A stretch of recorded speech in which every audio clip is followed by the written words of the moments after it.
the beat take you over? You just can't breathe. Do you feel your bones start to shake? Do you feel the earthquake? Do you feel your bones start to shake? Do you feel the earthquake? Do you feel your bones start to shake? Do you feel the earthquake? Do you feel your bones start to shake? Do you feel the earthquake?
Over. Matt Replenish is coming through to connect, but it might just be 150. Moving down the quick left and right feed. The 1-2 combo on but no. One more. Sway. Let's go, boy. Cracked on me. 1 HP. No, 1 HP right here. 1 HP, 30, 20.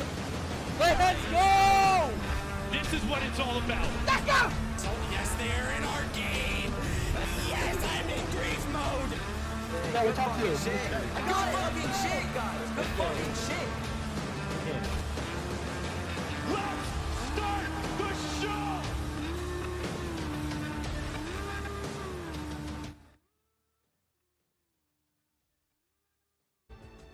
What is up, Fortnite fam? How's it going? My name is Shy Wager, joined here today by Bala TW for the FNCS Squads Season Finals. Bala, I always ask this every broadcast we do, but how are you feeling today?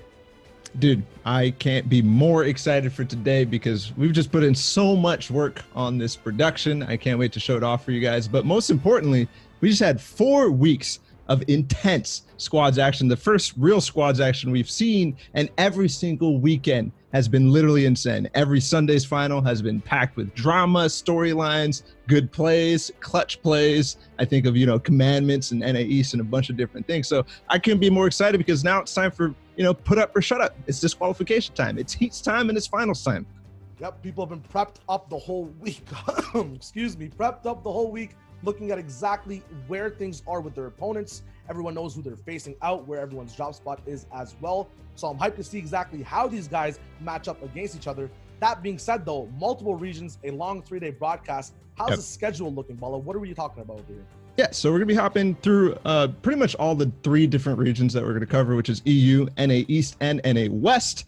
But of course, a lot of those are overlapping in terms of heat. So today we're going to focus on EU Heat 1 and NA East Heat 1, and then we're going to end the broadcast there, come back tomorrow with a bunch of the NA East Heat coverage. There's coverage in different places of different things. I know Clay Stelling is doing some coverage, obviously OCE covered by Aussie Antics. So it's going to be really fun. But then Sunday, we're doing every single final, starting with EU to NA East and then into NA West. So NA West does finally get some love. Absolutely. And that being said, though, the biggest focus of today, or at least right now, early on in the morning/afternoon, depending on where you're watching one, is the EU Heat 1, right? This is the official first, I would say, major region everyone has their eyes on. There's a lot to go down and analyze with as well.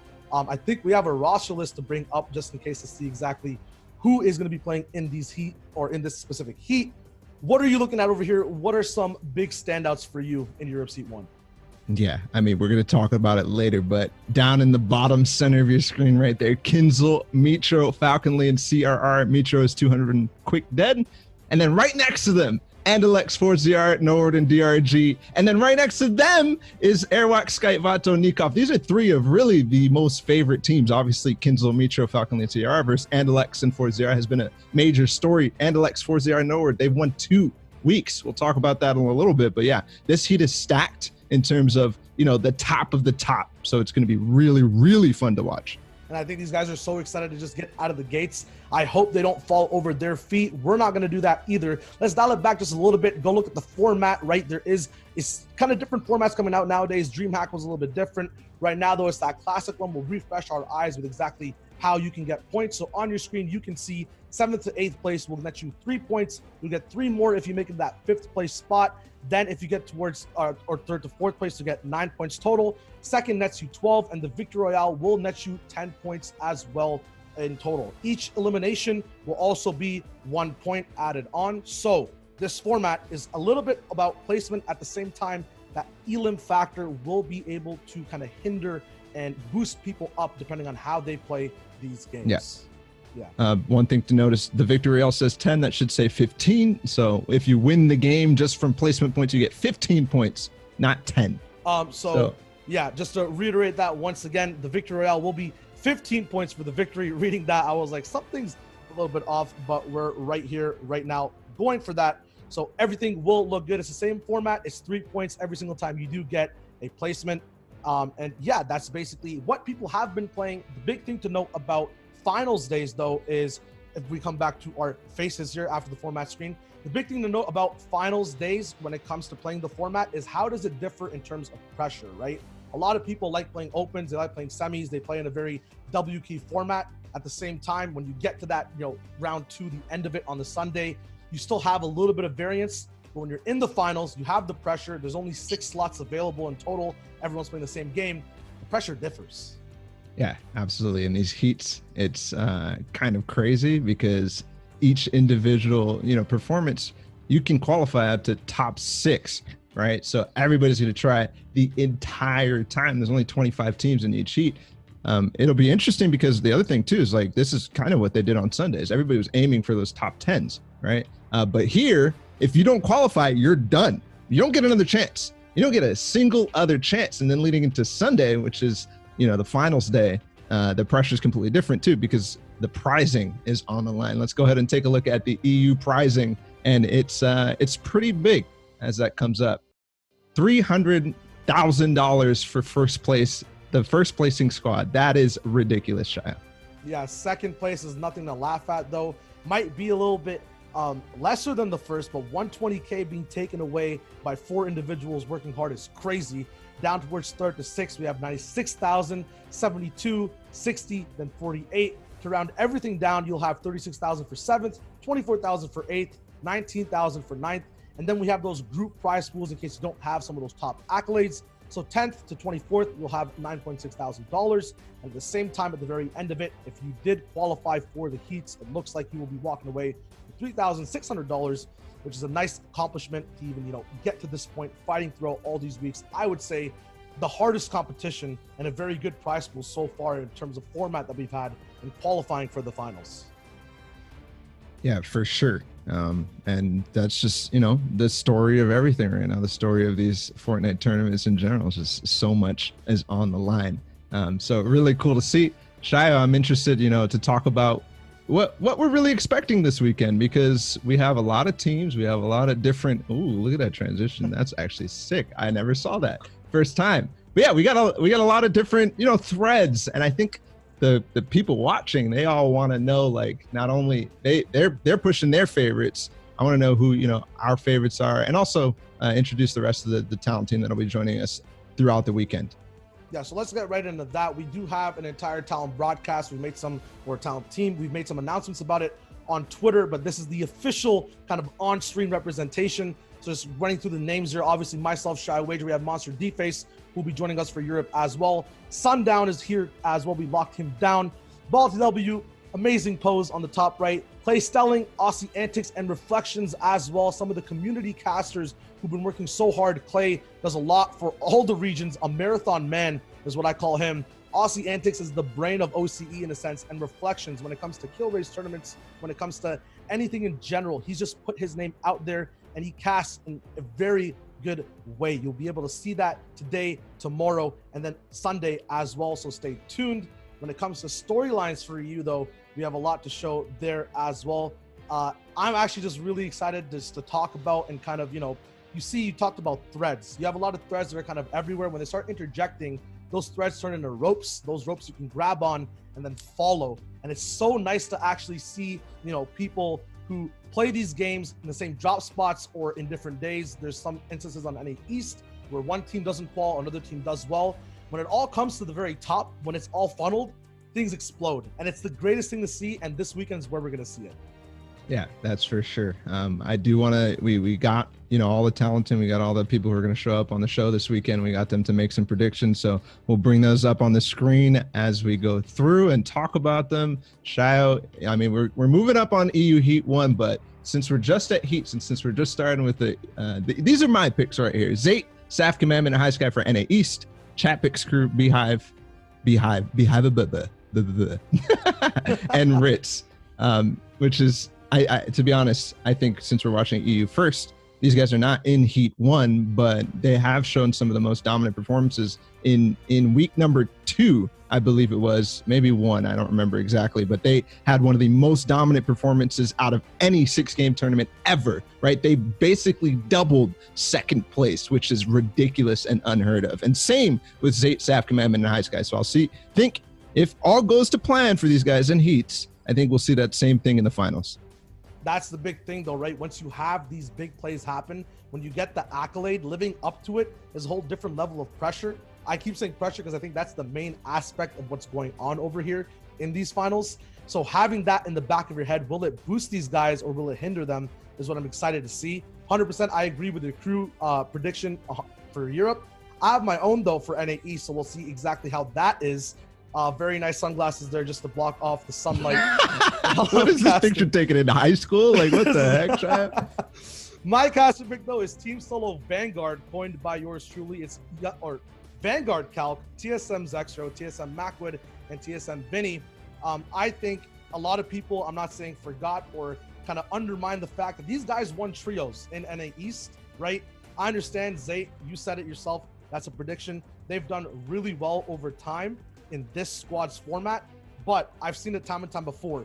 People perform hard in the heats or in the qualification spots. When it comes to finals, they drop dead. Like they're nowhere to be seen, sometimes in the bottom 20 to 25th place of their heat. I'm thinking these guys come straight back to the top. I follow them closely as well. They play their rules really proficiently. And I just think that they're going to be the ones to win.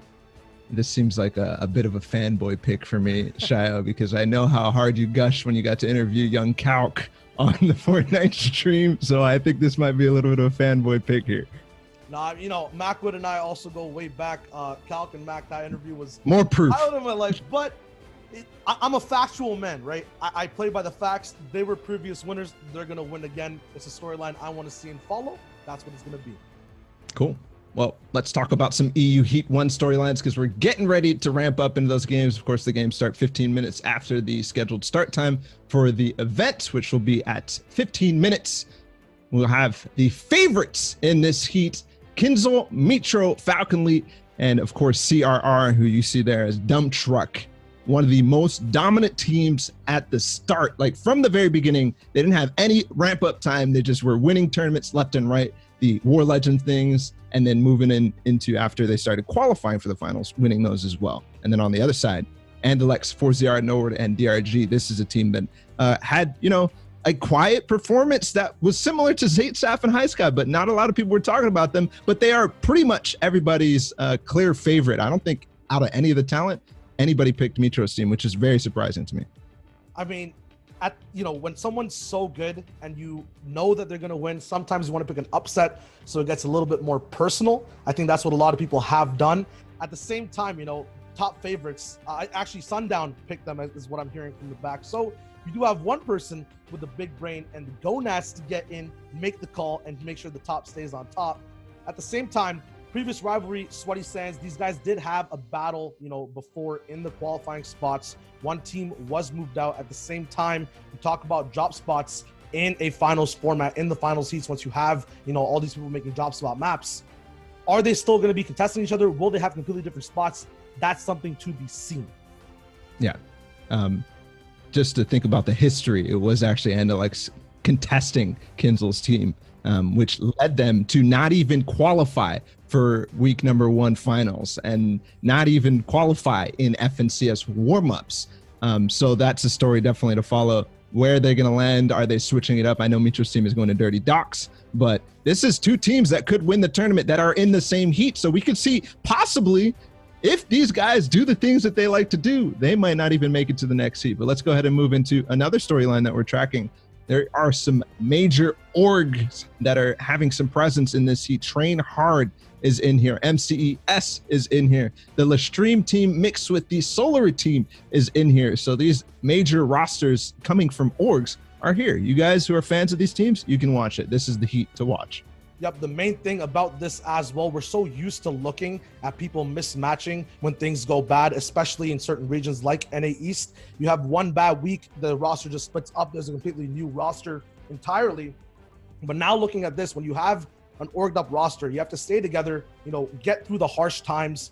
The way you play and the way the dynamic is with the whole squad is so different when it comes to playing with the same 4 people, you know, season after season. So I'm excited to see how that goes. At the same time, these guys have all played in War Legend as well, from tournaments week to week in practice. They have some type of success. How will that performance look, though, towards an FNCS finals when everything's on the line, when there's actual big prize money? What's the difference there?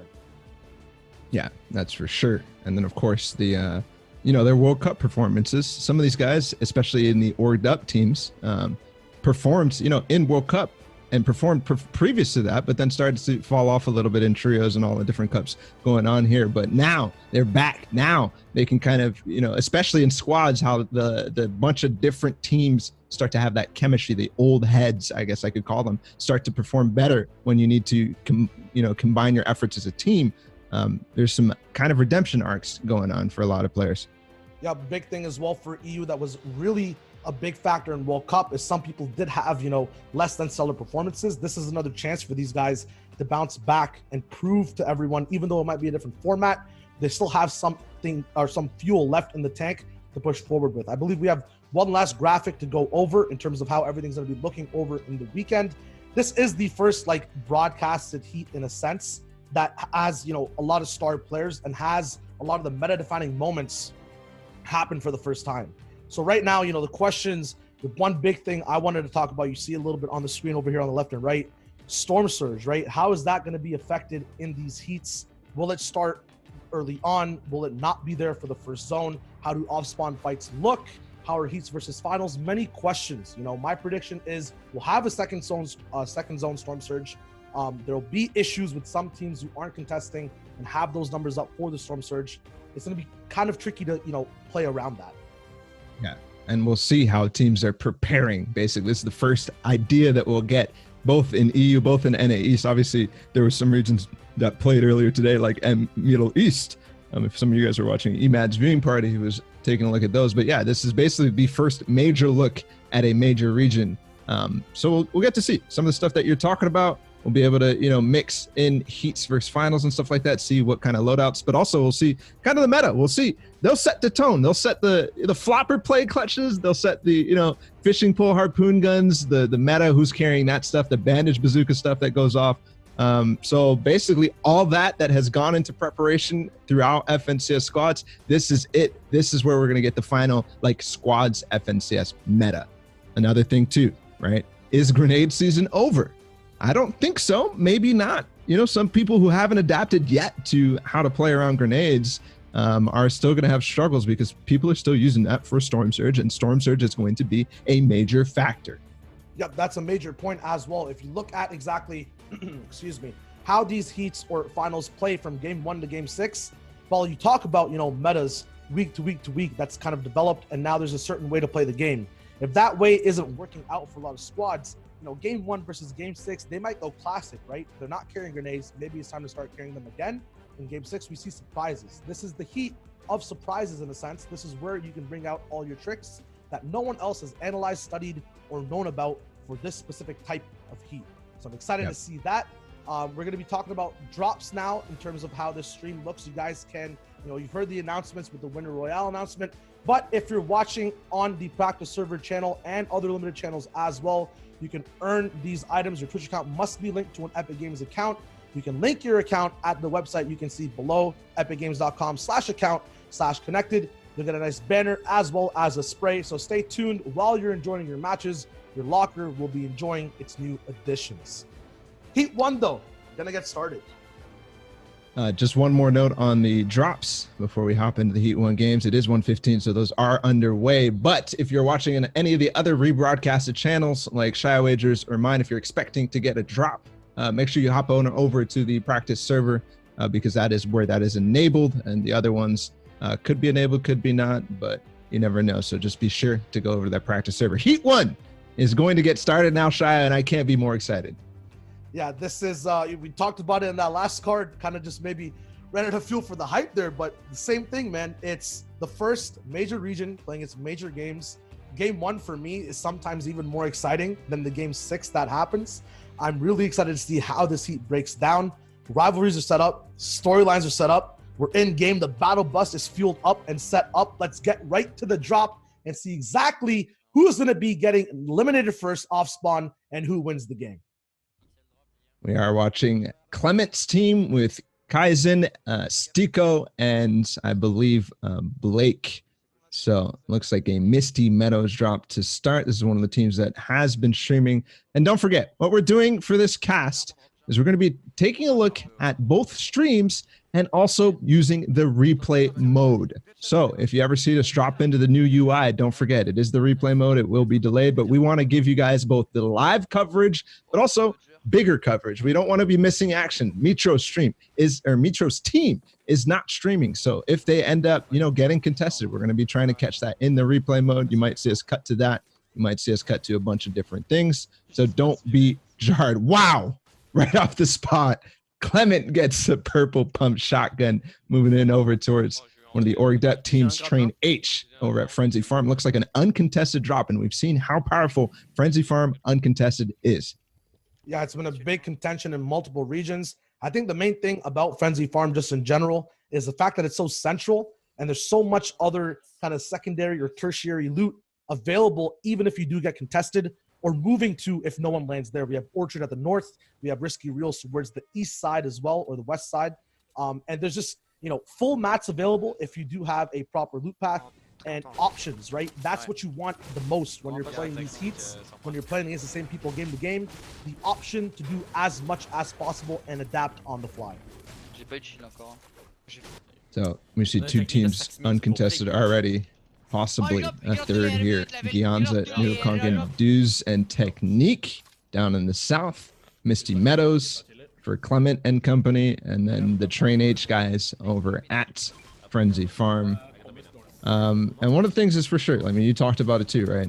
Like, you just get such a major advantage over anybody getting contested. If you're getting contested, you literally have a much lower chance of doing well or even winning a game just because of how, you have to fight early, how much time you have to spend, how much resources you have to spend compared to everybody else. And it's really a tug of war against your resources. So people will try to change it up and possibly find new spots. If you're unfamiliar with the way squads meta works and how people are kind of segmented out throughout the map, it's 25 separate entities, right, of squads moving about, and that gets a little bit spread out, and a lot of the times you'll see squads interact with other squads with no eliminations present. You'll see people spot other people out, they'll go for snipes. So having big spots uncontested lets you control that narrative for your squad in the early game. That's exactly what Train H gets to do, or Train Hard gets to do right here with Frenzy Farm. It's the place that has the most amount of narrative control on the whole map. You can just start spreading out and, getting the nice sight lines towards rotations, making sure no one kind of, bunkers down on your base. It's a very safe and good place to be in. Right now, though, we see a little bit of a fight breakout over here, a little bit of builds from Toos, part of Pate, Quavato, and Freemox squad. These guys were, I believe, contesting Mongrel in either the qualification rounds or one of the cups early on, but now it looks like they've kind of adapted towards the Slurpy Swamp side instead of Steamy Stacks. Man, if I'm reading that correctly, that's 99 players still alive at this point in the game. This might be a slightly earlier POV. Remember, we are using streams and there will be kind of separate delays. So we're going to have to adapt to that on the fly. And as viewers kind of learn who's on a delay, who's not, not sure whether this is a major delay or not. I believe he might be a minute and a half behind. Regardless, still, when we were watching Train H, for example, still 99 players up, which is crazy. We did mention these guys were contesting over at Steamy Stacks. They made an adjustment coming down here in the southwest and getting another spot uncontested. So really cool to see from them. Moving on to Henny. Yeah, these guys are 2 minutes ahead and still 99 players up. I'm not sure. There must have been either one player not getting into the game or one player going down. We are looking at Steamy Stacks here for Henny, Karma, Jais, and Baruda. Look at the development though, or what happens once there's 99 people. Now it's 98. We see I think Zypher leveled up there, but a few people going down in that elimination feed at the bottom left. It'll just be tags and people playing a little bit more close to the chest and restricted, right? These squads kind of moving around in groups of 2, moving around closer together, and snipers being the most important tool right now to build up enough damage from Storm Surge and be able to interact with squads far away from you who are also playing that tight. Looking at the first zone now, as we still really don't have anybody, getting fully eliminated. We had a couple knocks, as we saw in the Elim feed, but seems to have, simmered a little bit and caused a little bit more stalemate. So just based on what I'm seeing right now, just based on how the first zone is going, we will have major Storm Surge, and it's going to hit possibly, 10 to 20 players or something like that, something ridiculous. And that just, kind of speaks to, we just saw it on our screen for a bit, speaks to the difficulty of this heat. Not only the fact that, 11 out of 25 of these teams are comprised of people who are, former trios, who were in finals in trios, but 97 still up as first zone is starting to close is a little ridiculous, to be honest. Is it unprecedented? Have we seen that before, at least in a heat? I think, okay, so definitely not in the FNCS era, but maybe at ESL Katowice Poland edition, not the international edition, but if some of you guys watched the Polish edition, it was ridiculous. And there was actually like 99 alive, or 97 or 96 alive in like fourth zone, something crazy. Oh my God. You have a little bit more room to move around there as well, because, a lot of duels are split up, multiple people rotating at the same time. Squads are stubborn, man. They get a hill, they don't move off, they wait for the person on lower ground to make the first move. It's going to be a traffic jam in the server in a sense. And with all these bushes about as well, it's going to be insane to kind of move around. But at the same time, right, that's 2 more players compared to duo who are sticking with each other. So instead of, 50 people all trying to take their own space, it's 25. So you can kind of see these. What happens, though, is like your point is correct, right? Because nade season is still a thing. We still need to pay attention to it. We need to pay attention if anybody's going to end up getting, naded like this.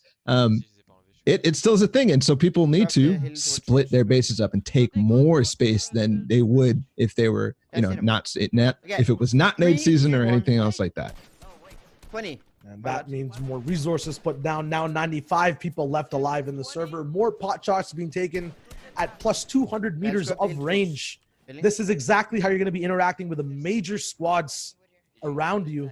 I don't think anyone wants to be close by for a potential of a box fight. You talk about nade season. The biggest time I've seen people get nades in is when it's third party and there's 2 squads kind of based up together or kind of distracted looking at each other. So being on the move here, and Dreda, very smart decision to not stay static whatsoever. Of course, they're not in zone yet either. So that is one of the reasons why. But hopefully when they get in, everything will be good. This is funny. We've seen a couple of knocks, and it was going to be here. Dues got knocked on Noodle Kongin's team. And really, like, you could tell the spread. You could tell how far people are going for these tags. Nobody is committing to any sort of engagement, but they are trying to trade. They're trying to get damage done. Something that I think the winners of NA East learned, Macwood, Zexro, and Kalk, right, was that they would face check people. They would trade damage just to get above Storm Surge and just to get the potential to get a knock, right? And if that was the case, they were completely set the entire time. They never had to worry about it, no matter if they had 0 eliminations or 4 going into the end game or going into any Storm Surge special. They were set because they would face check. Here, Dues, hopefully, he didn't just get sniped and he actually was able to trade some damage. No, absolutely. Everyone has a specific mindset depending on where they're coming from which side of the zone. You'll see the kind of drastic change of looking at Andretta near Frenzy Farms, how bright everything is, and then going back towards Technique, how gloomy it is on the south side of that zone, because it's so much harder to rotate on this map from the south towards the north. So many rivers and hills in the way, and it's mostly all uphill. So the weather actually showing a very good representation of how that looks. Right now, though, we're going to be tuning in with Train Hard. Their entire squad here, Alpha and Blaster, are both down and actually getting finished out. Not only is that so unfortunate for this squad, it's actually Lestream that takes out these guys. They get Storm Surge, which is huge. A full finish knock plus the Elim is going to be huge for these guys.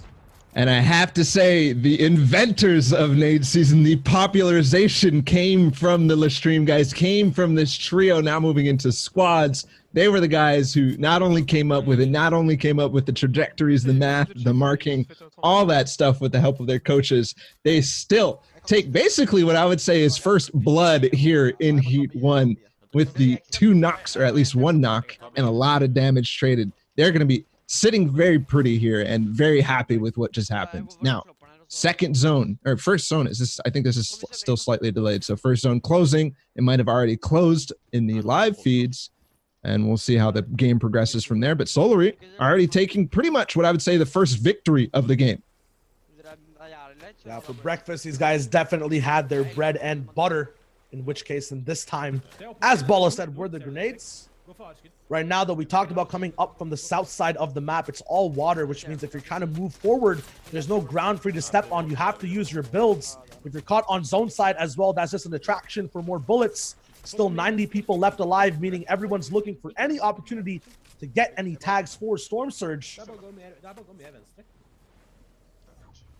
See if this team can edge their way in zone, as they were getting held by a lot. But like you said, Storm Surge on the mines. I don't think anybody, again, wants to sacrifice the necessary position as this game gets more and more stacked. You kind of have to be like, hey, man, is this even worth getting an Elim, or are we just chilling with tags? Like, Storm holding this team for all this time is going to be time that we're not spending going forward. We're watching now Andalex 40 Nord and DRG, who are getting casted on the MCES stream, and this is a favorite for sure. I think they just saw in the Elim feed, actually, the Train H guys get completely wiped. So possibly the first full squad wipe onto Train H from Lestream and Solary, which is also, you know, another French community against the French community who are also watching MCS. There's a French community too. This time, Andalex 40 Nord and DRG looking at their loadout, looking very, very good. And if anything that we know about that team, that is a bad sign for the rest of the lobby. But it's like Kavado's squad is also in some trades here. Pate actually getting a knock, but Kavado going down. Now we're looking over at Gene, who's also going to be in the fray. Looking for any shots on this big base. But these are all hard mats, very hard to break through with at all. Storm Surge, the damage threshold is only up by 5. Actually, as the first tick comes down, they get below. Finally, 5 above again. This is actually very drastic and important to land any shots possible. Try to go for a retake, but the ping is not there. Finally, he gets that wall replaced, low spring type of finish, but the individual he was fighting is not later up in his box. The teammate on the side, Technique, is trying to go for a few shots. Multiple enemies kind of being fought over here. Not only the people they're box fighting, but the server itself raining down Storm Surge damage over and over. Finally, they get a few knocks, but the Storm Surge is still ticking through. Still ticking through, but such a great job for them to really even have been fighting this entire time. We are going to see our first casualties of Storm Surge of the FNCS Heats.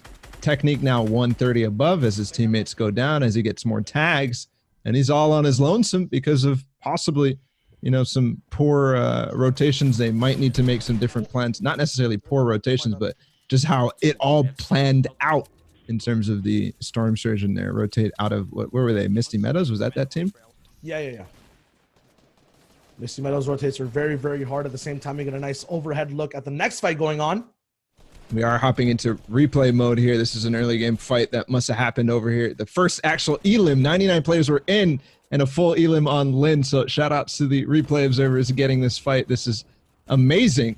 Maggle fighting against Flecken. They actually maybe got 2, or it was this, yeah, good fight here from this entire squad. It looks so clean from now. See if any of their players ended up falling. I don't think they did based on the info we got, but this box fight is going all the way in. Yeah, Maggle being the one in this fight, as you guys saw multiple times, just taking 1v1s and winning them in really fast fashion. That's very difficult to do when there's such a pressure. Another big pump coming through on Connie. That's 3 people down. It's going to be left over to a 1v4 for the last teammate. A little bit of take the L. You got to keep the attitudes high up, the energy high up as well. We tune back into live. It's Andretta's squad who we saw rotating towards that northern side from Frenzy Farms, but the zone is pulling lower and lower.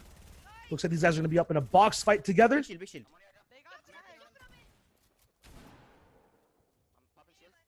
Listen to the comms really quick, how they're trying to decide what to do, what to, take position. Oh, he drops right down onto Andretta. He's not going to be able to get any shots on him.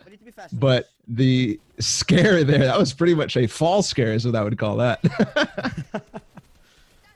Yeah, there's a lot of dynamic uses for the water when you are near high ground and in trouble. At the same time, with these many people left alive, Storm Surge is still ticking while the next zone is about to start moving. This squad is 600 damage above. I've never seen the third zone start to move while Storm Surge is still active. Finally, 69 people now left alive, which means we're underneath the threshold. But I predict as soon as we get towards that fifth zone, everything's going to start right back up again.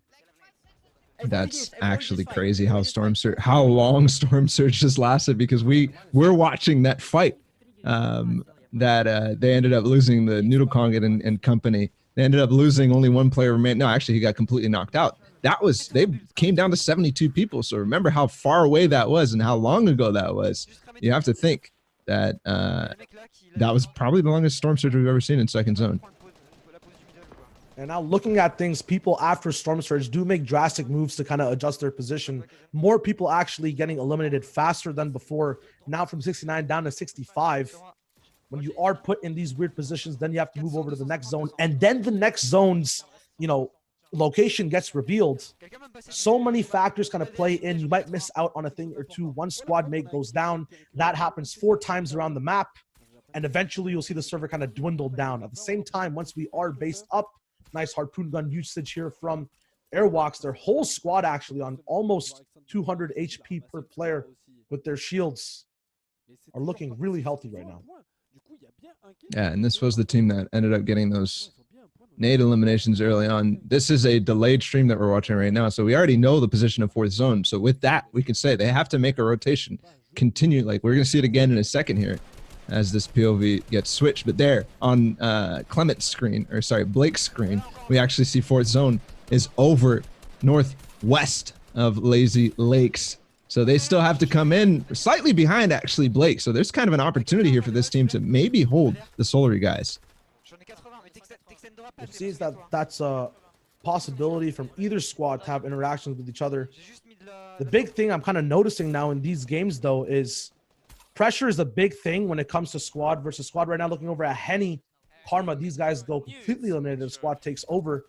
You have to put resources into every engagement you take. And this harpoon gun I've seen being used from multiple squads here, from Blake, from the Listream guys, are kind of letting these resources be limitless in a sense. They get a say in every fight on the server. It gives them even more room to move forward and get things done. Once again, another harpoon possibility here in case one person goes down. It looks like Blake actually gets zoned on the top right.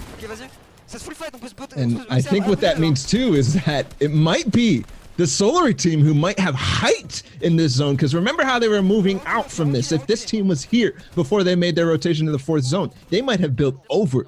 And if they're still up in the game, they probably have height. Obviously, we're not going to be able to check that for another 2 minutes because of Solary's delay, but that could spell a already, change, or already kind of telling us who has the possible chances of winning this game. It is not necessary to have the fifth zone, but boy, does it give you fighting chances. Yeah, the fighting chances are actually escalated in this specific zone. You look at the purpleness of that mini-map, multiple hills and drop points all around. If you have height, you have the say on when to go down. If it's Solary, they're in their natural habitat near the sun, right? These guys are going to be able to control every single person's say and know-how on the server on how they move. And everyone on low ground like this will be in trouble in just a few zones. That's for sure. Now, we are going a little bit back into the past here on Andretta's view, given their position in 4th zone and how we know 5th zone appears down in the southwest. They have to make a rotate. Not too poor of it. It might look drastic. It might look crazy, but I think we know there are tons of teams already based up in that vicinity. So we'll see how they proceed. And this squad drop has less HP compared to all his teammates, meaning these guys might not have any white heals whatsoever. No floppers. Could spell disaster when it comes to those moving zones. Right now, Back into the future. Kind of a future POV. They're kind of ahead of everybody else. And also ahead of everybody else in the zone. This is exactly what you want to do as a squad, and not really that many mats invested. Only one player on their squad tunneling forward, and they get themselves close to that 6th zone, and it's going to start moving. I think this is a team we're going to be following as they are the most ahead and the most live. We can see exactly what is going on up to date. Now we have to wait for 30 people to be left alive. That's 16 eliminations that need to come through, or the server will be angry and rain down damage on anyone who hasn't been participating in getting enough damage or eliminations down. Drop finally goes into the Shadow Realm in a sense. No HP available that we saw before. He doesn't get to survive the first rotation. This is actually a later, looks like, or a much earlier point in the game. Yeah, where these guys are moving towards half in and half out. And they're going to lose 2 teammates coming through over here. It'll be very hard to find anything.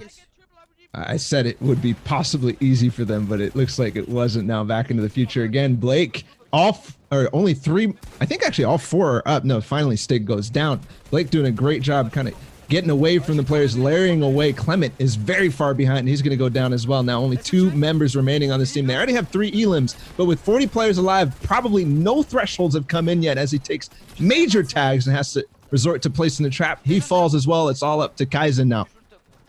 Kaizen does have the tools in his kit. He has that big purple shotgun available, the pump shotgun, to get those 200 pumps down in case there is a squad in front of him. Has floppers as well to delay and stay in storm and get an unsuspecting hit.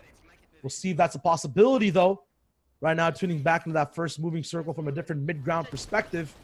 We're going to tune right back in, actually, towards that Storm live replay. He has so many mats to get, but it's blocked off by a wall. Very unfortunate. No floppers left either. Can't reach his teammate's salute. He goes down in 9th place. No.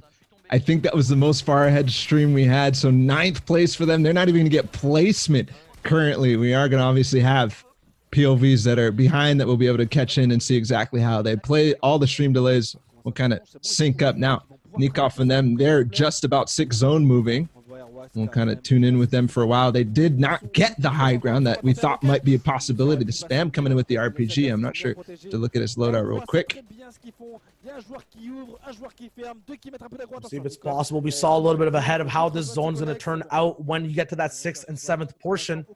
You don't want to be on low ground. We saw how many squads kind of, utilized and kind of ended up down there by force or by choice, not sure, but it's chaotic. So you want to be able to keep this mid ground, although they have an RPG in their inventory. Another one coming through from the side, just like the way Nikov is using it, could spell disaster for these guys.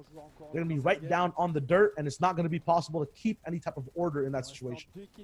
That's for sure, but I'm not seeing too many teams above their layer. They might be 3rd high right now, and with the RPG pressure, they could possibly make a coordinated take over that.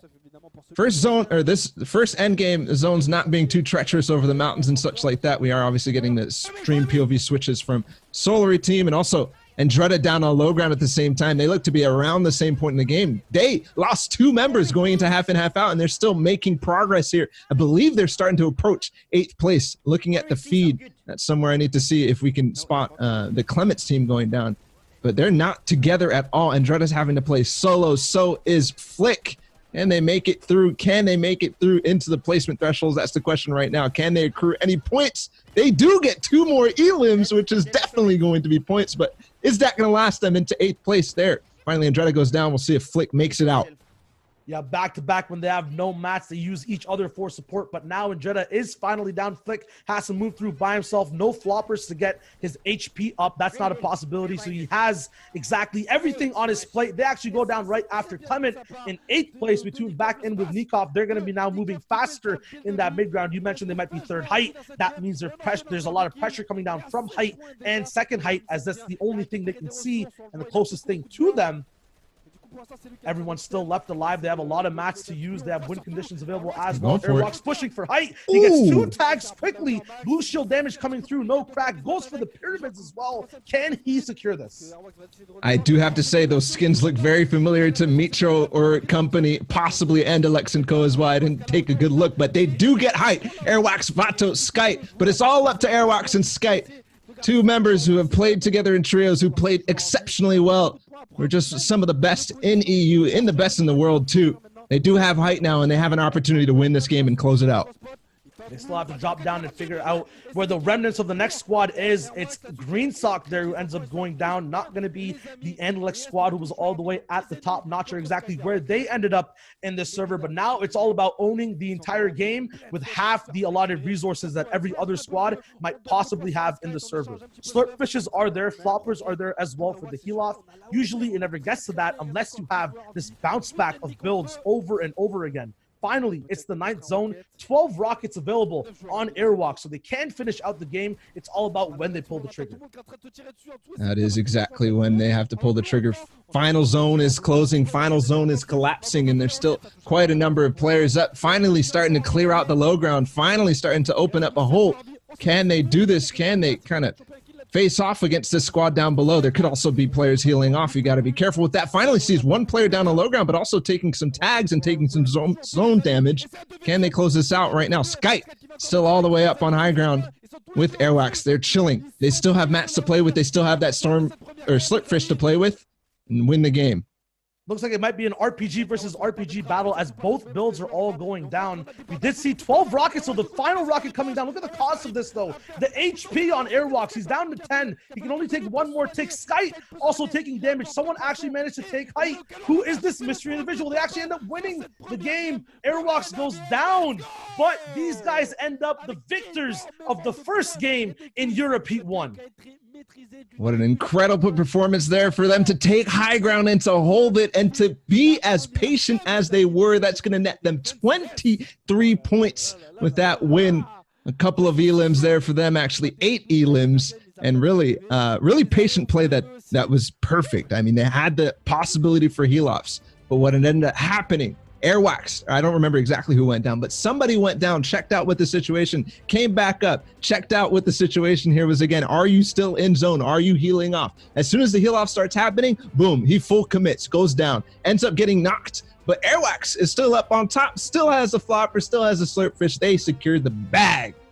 Yeah, that's just literally adapting to exactly how your resources are being used, right? We have the RPG. You have to find the angles for it, though. And to find those angles, it costs HP, right? Nikov knew that. He just put everything all the way in the back for the final teammate to play the heal off, even though he ended up losing height. Height doesn't matter when you're winning the game. Amazing game 1. We actually, it was very interesting seeing all the POVs later and earlier, knowing information as to how people move.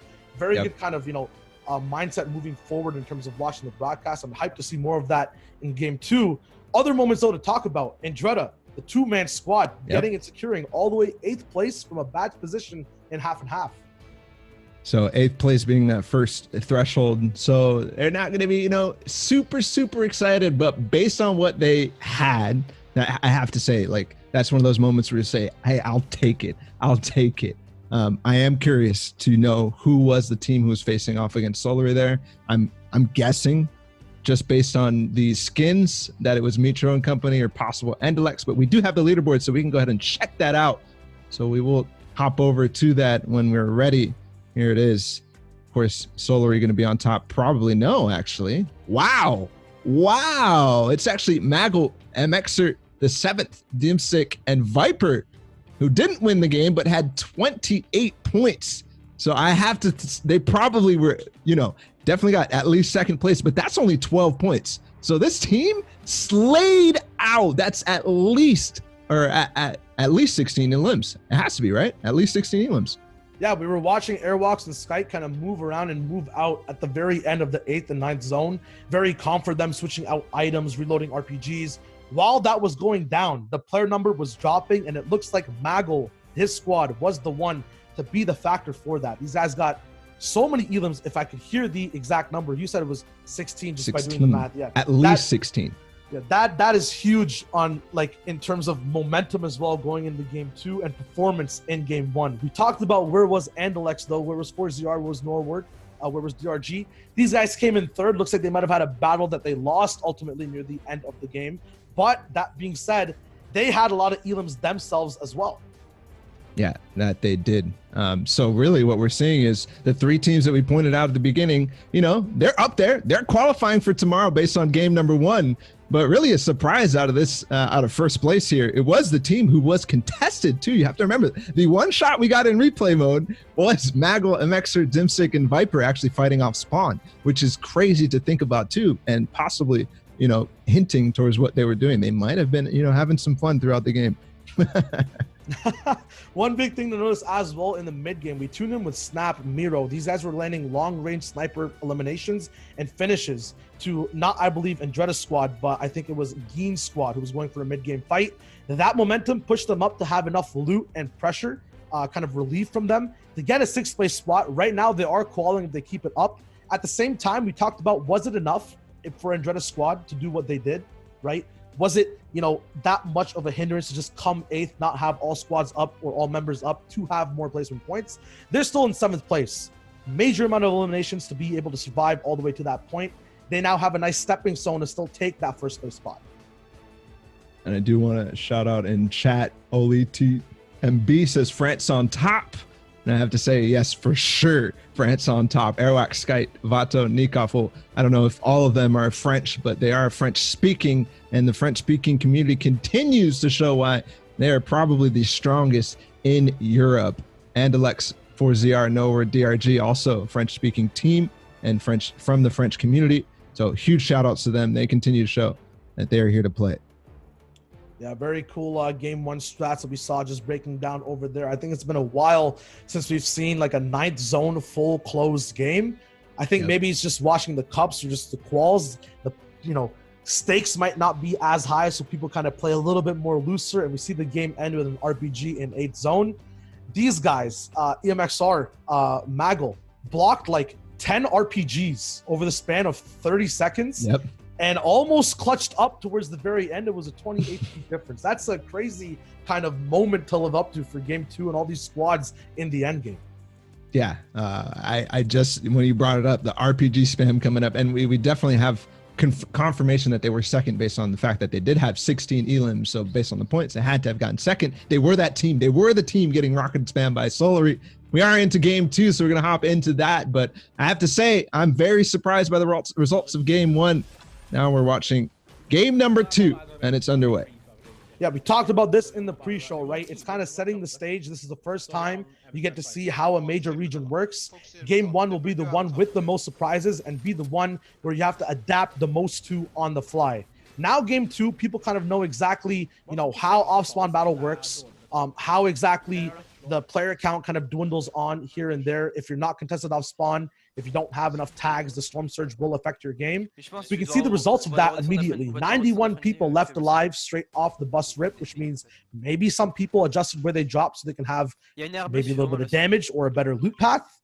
At the same time, though, now it's not dwindling. So same patterns, but different from game to game.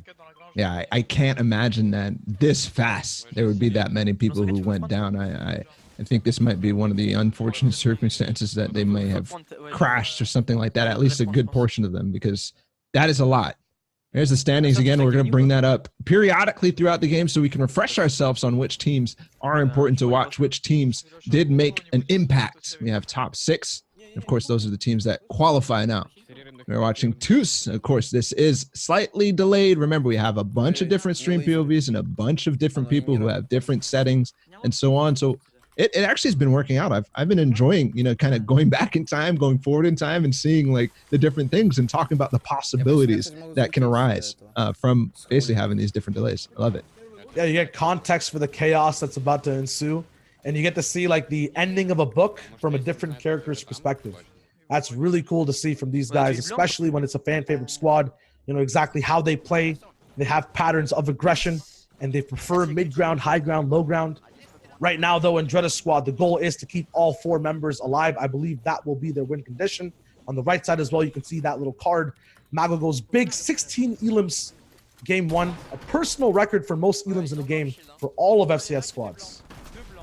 That's impressive. Teams continue to improve. Now, we are on to Blake, who they had Misty Meadows uncontested this time, so you're right, it did switch up.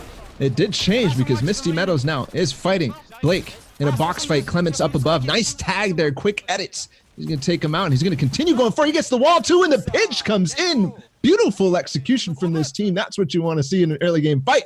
4-on-4, 4 elims, and no downs on their team. They are sitting pretty, and honestly, pretty happy.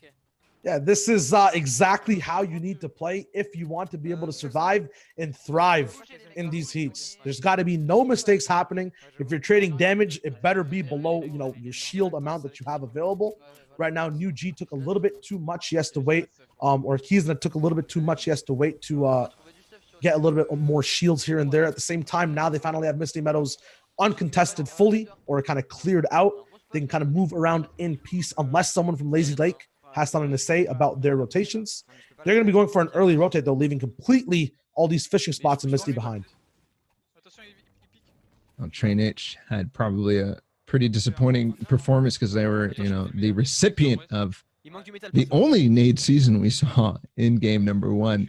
So they'll look to capitalize, look to adjust, look to play slightly different in that first zone and possibly try to avoid the Lestream and Solary team, because if they, you know, learn anything from last game, it's I know where these guys rotate, at least on that zone that we saw. It looks to be a, you know, fairly similar zone. It's zone 1, obviously a lot can change from there, but that's just signs like stay away from that area, which is the northeast side or northwest side of the map where Pleasant Park is and such. They like to roam around there, the stream team. And it's very tricky when you don't know what to expect. At the same time, experience works slow. This is actually a very smart strat to rocket off any loot chests you can see on the shore and then actually fish for them is, I believe, what Ginza is doing over here. That's just efficient looting completely. These guys are fishing on the fly as well if possible. More rockets. Does that actually work? Can you get the fishing poles like that? I don't think so. I think there's too much to pull. That'd be clutch, just pulling extra floppers in. He doesn't have time for another stack. So that'd be cool. I think it depends on exactly when you throw it, right? If the fishing hole is ahead, you might be able to have the time to do it. And obviously, it depends too when that lands and when it bites. Yeah. But man, what a cool rotation too! Like they're actually going to get into zone just by boating around the entire map. That's crazy. Yeah, usually the biggest weakness with this rotation is the fact that you have to get off at all these beaches. But these guys have just proficiently just shot out all these chests and then fished for the loot. Mentioned it before, but it's so simple, it's genius. So now they're already at Dirty Docks. You're never usually this far out this fast. All 4 people up in unison, the same skin, the same rotation and loot path. It keeps it concise. It keeps less confusion out from everyone as they're moving around. No one's going to be caught off by a sniper shot. There's a purple sniper available, but they choose not to go for it. A very basic loadout here. No shotgun ammo on Gin, though, might actually prove fatal moving forward in the future of the game. Now we have Train H finally getting out of Frenzy Farm. They're going to be using Brick to move forward. Might have enough to recycle around this Orchard Town. I'm basically looking at a drop spot map that is actually provided by Gao Panisset on Twitter, and the first place winners right now, they're dropping at Lazy Lakes uncontested. At least that was how it was in game 1. So we'll get updates on how that's rolling. Another thing to note is Mitro and company, they're landing over at Dirty Docks uncontested in I believe second, or is it third? Norwood and company. I think they are landing Sweaty Sands uncontested as well. So some of the top teams uncontested at some of the biggest POIs. Obviously something that we've been tracking and will continue to track. We'll see if that holds up, though, towards those later games. I don't think these teams who are going to be going through these loot paths will stay content not having enough loot, looking at the replays or looking at back at streams, exactly how these guys are playing, they'll get confident. They might be able to base up and contest off spawn. I'd like to see it. Just use mats to get back. Man, but what a change up we've seen in terms of the Storm Surge threshold and players fighting and players engaging, because we have 79 now, and I think first zone is basically 2/3 of the way to close. So plenty of time still for more players to go down, and we're certainly not going to have, you know, that, what was it, 5-minute second zone Storm Surge, something ridiculous. And now everything's kind of moving a little bit faster. People know exactly where they're on the leaderboards. Expectations have basically been set for offense and defense. We're looking at a pass replay of the Cypher squad moving over all on the same layer of high ground. Yeah, Swaps took a few shots, but is it enough to stop the onslaught on the Tokar? Laid back, and Krez is all the way on the bottom there, kind of moving about. It seems like it's a 4v3 right now, and these guys are on top. Oh, clearly one of the teams getting contested here in Pleasant Park is the full org of Cypher against, I think, a Russian team of Laid Back, Krez, and company. And they're down on low ground, down trying to get shots. Krez does go down by the nice shot from Swaps. And they're going to be able to, you know, put on the pressure in the feed too. Clement got a kill on Quadra. That was actually the Misty Meadows fight that we saw earlier. So we see who it was on the receiving end of that. Swapping over to Edison. Laid Back got knocked earlier. No, here's Tokar. I believe this might be the final member. He does need to get out of there because no teammates remaining for him, or at least nearby. Yeah, if he's not able to revive, is it a smart decision to leave, or should he stay back and see if he can get any of these elims in that 1v4 if possible? Looks like he's going to be maintaining height and going for the alpha move, but taking shots from 4 different angles. There's a cost to every decision. Oh, man, that team completely swarmed in the right moments, and they are going to have 4 players up as well, but not as clean as a finish off for that early game engagement in Pleasant Park. So we'll see how that affects them going forward. Obviously, we'll keep track of the teams getting contested to see, hey, is there a team that's getting contested that, you know, can win or can qualify for finals? Or are they going to start to switch things up because of it? That Misty Meadows team, that was an instant fight, right? They pretty much have no worries at all. It's basically as if they were uncontested at all. The Pleasant Park team, though, not so much. Big differences you have to keep track of game to game off spawn. Right now, though, Alpha just got recently eliminated out of the Train H Squadron. He's not going to be found at all towards the end game. That's 1,500 less mats. You saw how easy it was to kind of rotate in that 6th circle when you have that kind of assembly line of 4 people up. A wide edit coming through here from Blaster. He's going to look for a few shots. Not going to connect, though. Kind of moving down and holding up. Storm Surge is going to be active at the moment. In just a few seconds. And 7 players above the threshold. Alpha going down again. Not sure why he went down. But of course, already a rough start for them. Do want to already rotate into 3rd as it gets revealed. As you heard, go, go, go, go. Let's get in. Still in this fight, though. And there's a player inside the box, comes out from above and knocks him out. Quick work from them. And that's honestly another early exit from this team that is going to be severely disappointing. I would love to know who the squad that actually eliminated them was. I'm not sure if we'll be able to get that from maybe elim feeds from other players. But again, Train H, not a good day. I don't think they got a single point in that already. So far, 2 games, 0 points. That's not going to feel good. We do have 6 games to go through, though. So plenty of time to recover. And now we have an opposite zone start for those moving circles. It's going to be towards that north side of the map. Previously, we're towards the southern/central side. Kind of pulled up afterwards. 2's going to be kind of far away from all individuals taking shots. But 4 people still need to get eliminated here. I thought Storm Surge wasn't going to be as impactful on this game, but clearly still impacting some teams, but maybe not as many. See, possibly even a little delayed in his builds there too, Sis, as we start to get into the very, very congested.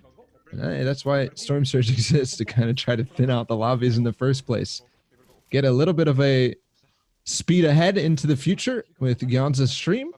65 players up, and clearly it ended, but still 5 players went past the 70 that needed to go down. They're actually going to contest this wide hill. Typically what happens if you get a spawn up here, a zone up here, is the Craggy Cliffs team is going to control a lot of that hill and really have a huge impact onto what else goes around the map. So them encroaching there, them being able to encroach there on that empty base, kind of signals that the reign of terror for the Craggy team is over, right? As they move in, they start to, have to cover their backs, essentially. You take a lot of resources moving over to that spot, and that spot being so high, if you do end up getting a few eliminations or a say on the server, it's very hard to capitalize off of it and get those resources back because of the drastic vertical differences of this map. You'll see exactly, these guys are still moving uphill towards this Craggy Cliffs hill, and they've been doing it for about 40 seconds so far. Hill is that big. It's massive, but given the zone, it's kind of actually cut off in terms of its impact, like its power, right? The next zone could pretty much go off of it completely. I'm pretty certain it's not going to go completely off of it, but basically that's like, okay, this hill is no longer viable. But still 2 peaks of this hill are in, I think, controlled by the team that was originally there. So they have to kind of decide to maybe backtrack. I love what Gyanza's doing here, because they kind of like, he's backing up and getting more information about, hey, who could shoot? What path should we take? And I really, really like the kind of foresight that they are having. Now they're going to choose to go around the bottom right side of this hill and build in front of the team. We'll see if they're going to manage to do that.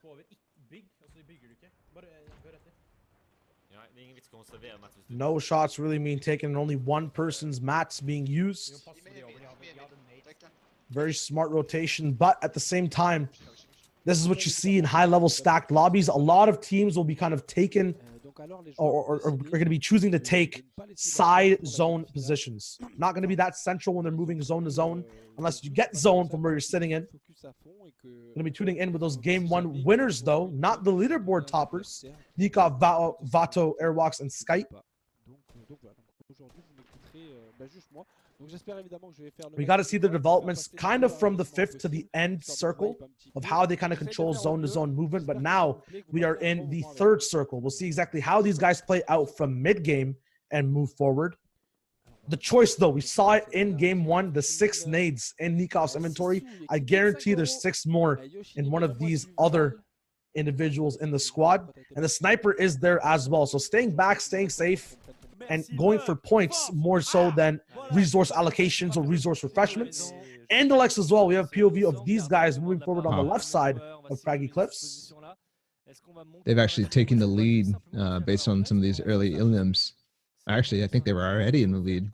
Maybe a bug also in the top right for the total elims of the team. They're at 27 points now. So that puts them, I believe, in 2nd place, depending on how Mitro's squad did, because we just saw the score update on Solary. Now, speeding back ahead to Gyanza, and they are in a box fight. They are playing through. There's the standings from before the game. So they were actually tied. They have 4 elims already, and Alex 4ZR and Nowhere in DRG, which is huge at this stage of the game. Now, following the storyline of Ginza as well, this guy had 5 shotgun shells in his inventory, 2 rockets, and not much AR whatsoever, rotating from the edge zone of the map with a bow. Now fully glowed up, has a full mat count that he can split with his teammates, as well as you can see, and ammo to boot. So these guys have done everything they needed to do properly in the mid game to get to this position, and they're going to keep advancing, getting the advantage of zone in half and half. Storm Surge still ticking though.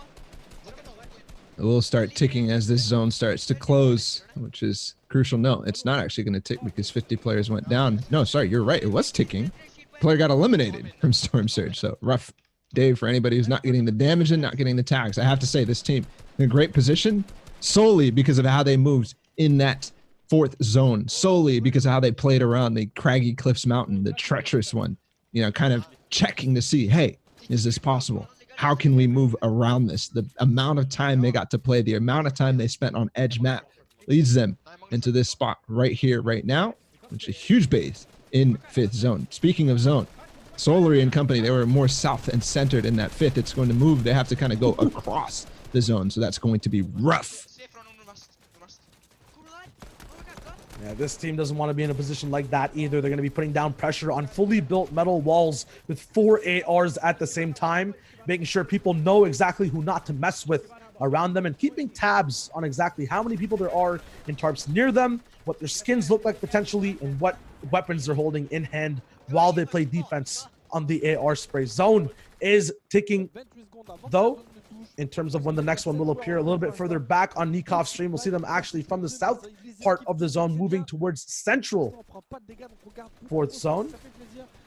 And Dreda actually just eliminated Andalex.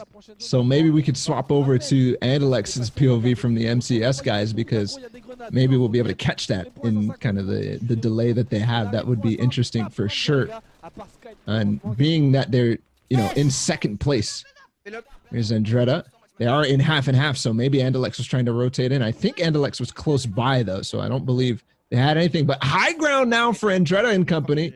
And they were, you know, not too far. I think they were in qualification range, maybe in 7th place, based on the clutch performance from the 2 guys, Andretta and Flick, last game. Given the high ground now, they have position, they have possibilities. We are moving way into the future now, though, in 6th zone, and it's going south. So at the high ground of Andretta, I believe that's across where they were, and they're not possibly going to hold on to it. We'll see, though. Yeah, we've seen what Andretta can do when there's only 2 teammates left alive. Now he has all 4 and height. At the same time, we've seen what Geen can do when his back's against the wall and he has less loot. These guys translate it, as you can see right here. Another full elimination on a squad going down, and the resources being taken over there by Technique, going and grouping up back with his squad. Noodle Kongan, though, going all the way forward with a huge tarp all the way into zone. So these guys have options. Technique finally, though, goes down, maybe biting off more than he can chew, going to that loot, and then their tarper falls down. It's going to be chaos over here. Everything's so disorganized. It's disorganized, but I think he got right back up. And like you said, he bit off a little bit more than he could chew. Technique going for more mats, but, you know, valiant effort in going for that, because they do need it. As, you know, whoever's ahead, whoever's the tarper, New Kongan and Doozy, they literally are spending so many mats. So he had to try to get something and refresh his tarpers up ahead. They get knocked down again. So great pressure coming in from the teams who are fighting. It might be Andretta up above. Won't maybe go back in time when these guys end up falling, but we're going to stay with them for now because they have the most up-to-date POV on what's going on. 25 players remaining, and it's 7th zone. He has cleanly dropped down over and over again on the tarps to keep their whole team alive. Geen, though, taking the biggest risk of the squad, not using many mats and waiting for the split, because we saw you need a lot of mats to defend towards the end game when there is an RPG or multiple people left alive. And another thing to pay attention to, guys, watch the Elim feed, watch the kill feed here, because Andretta just got a couple more, so we know for sure that they're still up and in the game. 17 players remaining now. I saw Flick get an Elim as well. So they might be having a really, really strong game to put them in the qualification range, but Gyanza and company too. Now they're starting to accrue the placement points. They just need those Elims to go with it. Andretta actually getting 2 or more Elims over and over again. Geen getting an RPG hit. I think I saw Vato in the feed as well. Yep. Skype just got another 2 as well, so that means they're up as well. Andretta and Skype possibly dueling for maybe even a spot at the top. That's going to be what we're following, as well as Gyanza and company. Keep an eye on that Elim feed. Keep an eye on it. Gyanza has actually dropped down perfectly the whole way, not taking that much damage. He's going to move up into Storm and help his teammates out. The back-to-back onto Vato, and his teammate fully eliminated back in 5th place now. Trox moving forward. That's multiple stories ended for game 2. The question is, who is on height and who's taking this game away?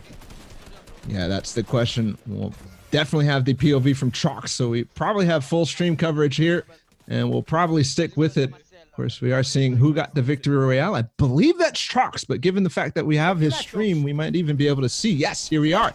Way back again, we get the, you know, try number 2 at catching this end game and see exactly what happened so we don't get left in the dark. And Dread at Trox, eye drop, and Flick on high ground. All right, this is now looking at the perspective. Balo was right. It was Andretta getting the beam down onto Ginza as he was moving down and switching layers. They have an RPG. It's a gold one, which means that reload rate is so fast. And when it's on Andretta, he makes those calls by himself, getting pressure down, opening up cracks in builds, multiple tags on the Dimsik, who's in 4th right now. Mr. Gear 4th, he gets fully eliminated. This guy is moving up the leaderboard, elim by elim, on ultimate height above his teammates, getting beams downwards. That's not to say Trox is doing nothing whatsoever. He's leading his team with these downwards ramps, giving them opportunities to move forward and not worry about moving at all. Another elim. Another elim for Andretta. He's pulling out all the stops, maybe pulling out the L2 button as well. No, he's on PC.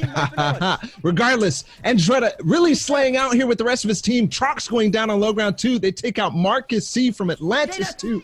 And now up to 7 elims. They're contesting possibly for the top of this leaderboard as we saw DM6 go down earlier. 12 players remaining here. And we know the story from here because Trox dropped down to get 2, I believe, before getting cleaned up, and I think they're going to be able to wipe the rest of the server from the top. From half in and half out all the way to the 8/9th zone, they hold height as it drops off a mountain. One of the most difficult things to do, and this squad does it with no damage taken, multiple beams taken, and everyone left alive. Finally, now 6 players left. 1 might be knocked. They go for the drop down. We saw how that happened. That was the big turnaround with Vato. He finally got eliminated. These top leaderboard teams, though, are all still staying alive. Looks like someone might have actually taken height above Andretta. The big pop-off moment comes through. Their team takes game 2 of Heat 1, and they're pushing themselves over from 7th place towards the top.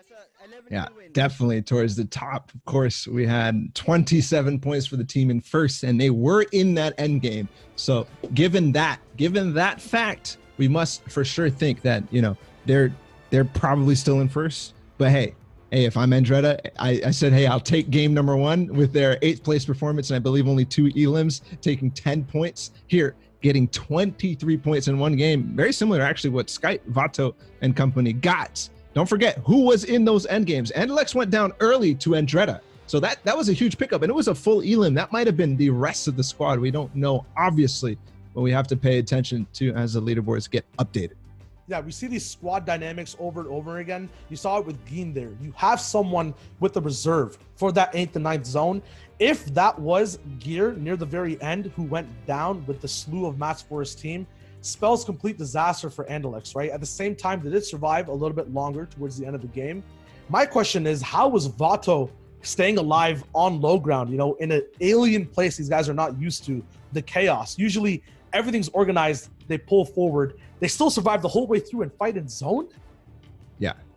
Who was it at the end? Gyanza team who ended up taking them out. So huge clutch from them, but also huge clutch from Solary. I'm not sure exactly how that ended up playing out. They might have had all players down on low ground, which, you know, sometimes we've seen have some great success. Last time they won from the mid grounds, and this time they had, you know, huge performance from the low ground. So slight difference.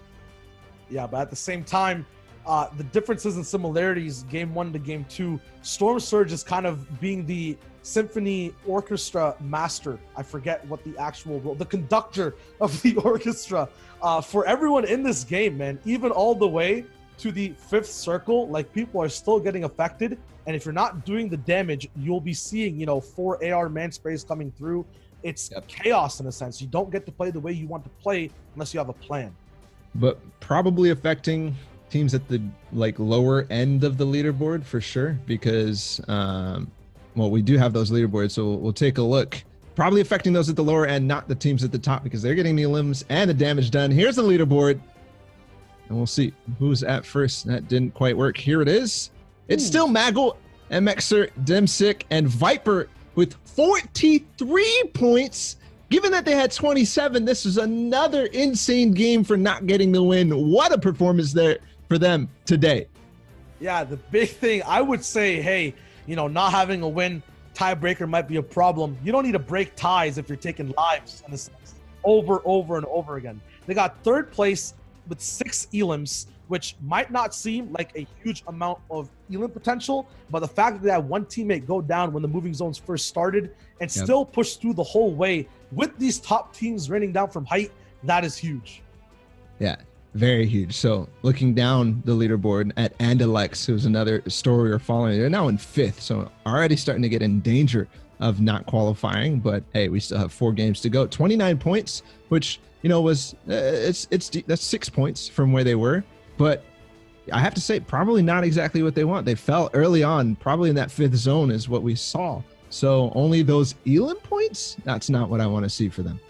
Yeah, look at the top 6 as well, just in total. That is the tight pack you want to be in, and tight it is, man. A 10-point difference from 6th and 7th. You know, Gaming Kuno has a chance to get up there towards the top, but at the same time have a big slope to kind of walk over. And 7th and 8th place actually fell out of the qualification range, so they're going to have to clap back in that regard. Couple of the teams that we're following that got contested is Confetti, Greensock Light, and MQ. I believe they're contesting over towards Slurpy Swamps. I could be wrong. I'll check on that as we get into the next game. But another, you know, pair that it was Snap and them, who were in 6th, I believe, before this game, ended up falling out. So maybe them being contested as well could be the, you know, the answer, the question that we're kind of posing is, hey, this is kind of the volatility that you end up being in when you are contested.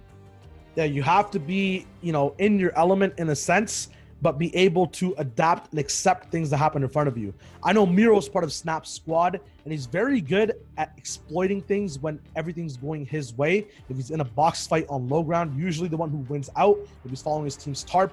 But when you have, we're going to say it again, Storm Surge on your back, when you have these many teams playing this tight, when you have people like Maggle that don't even want to go for the win, but just play properly the whole way, look for as many Elams as possible, you might not be in your element completely. So you're going to have a way to adapt. Right now, though, talking about adapting. Come on. Let's go, Nico. I just have to say, we get the drop spot match live from game number 2. Thanks to I believe his name is Gao Panisset on Twitter.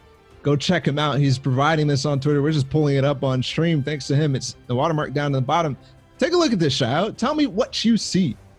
I see I literally see POIs being the flavor of the month in a sense, or the flavor of the heat.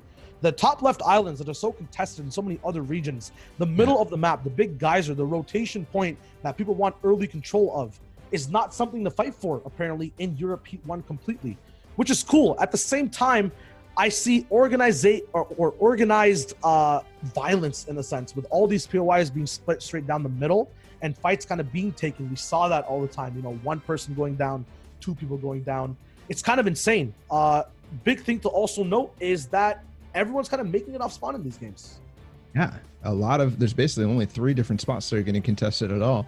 But I do want to point out the first 2 games, we had a Lazy Lake ending and we had a Craggy Cliffs ending. 17th up there in Craggy Cliffs. Guess who that is? Andretta and company. 21 down in Lazy Lakes. Guess who that is? The team in first place. That's them. So the people who get the zone in first or second, or where the game actually ends, if it ends near their POI, so far that's the flavor of the month. We are into games, so let's hop into game number 3 and check out how the story continues in Heat number 1. And now we know the pattern of how the Heats actually work. Getting that big zone immediately just lets you be, as I said before, in your element, right? Gives you a little bit of that safety bubble. Right now we're looking at Train H. Once again, surprisingly, Frenzy Farm not getting the zone despite being the biggest central spot sometimes on the map.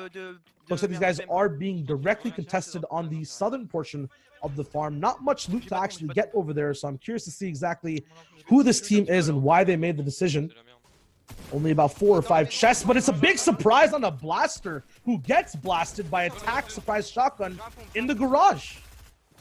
And I think I see Zypher actually in the feed, so that might be the entire Zypher team switching it up and making a tough day for Train H even worse here as they start to get contested and lose off spawn here in Frenzy Farms. And yeah, you can look on the right side of your screen. The finishes for Train H guys were 22nd and 20th. We saw them get naded and we saw them get pushed in both games respectively.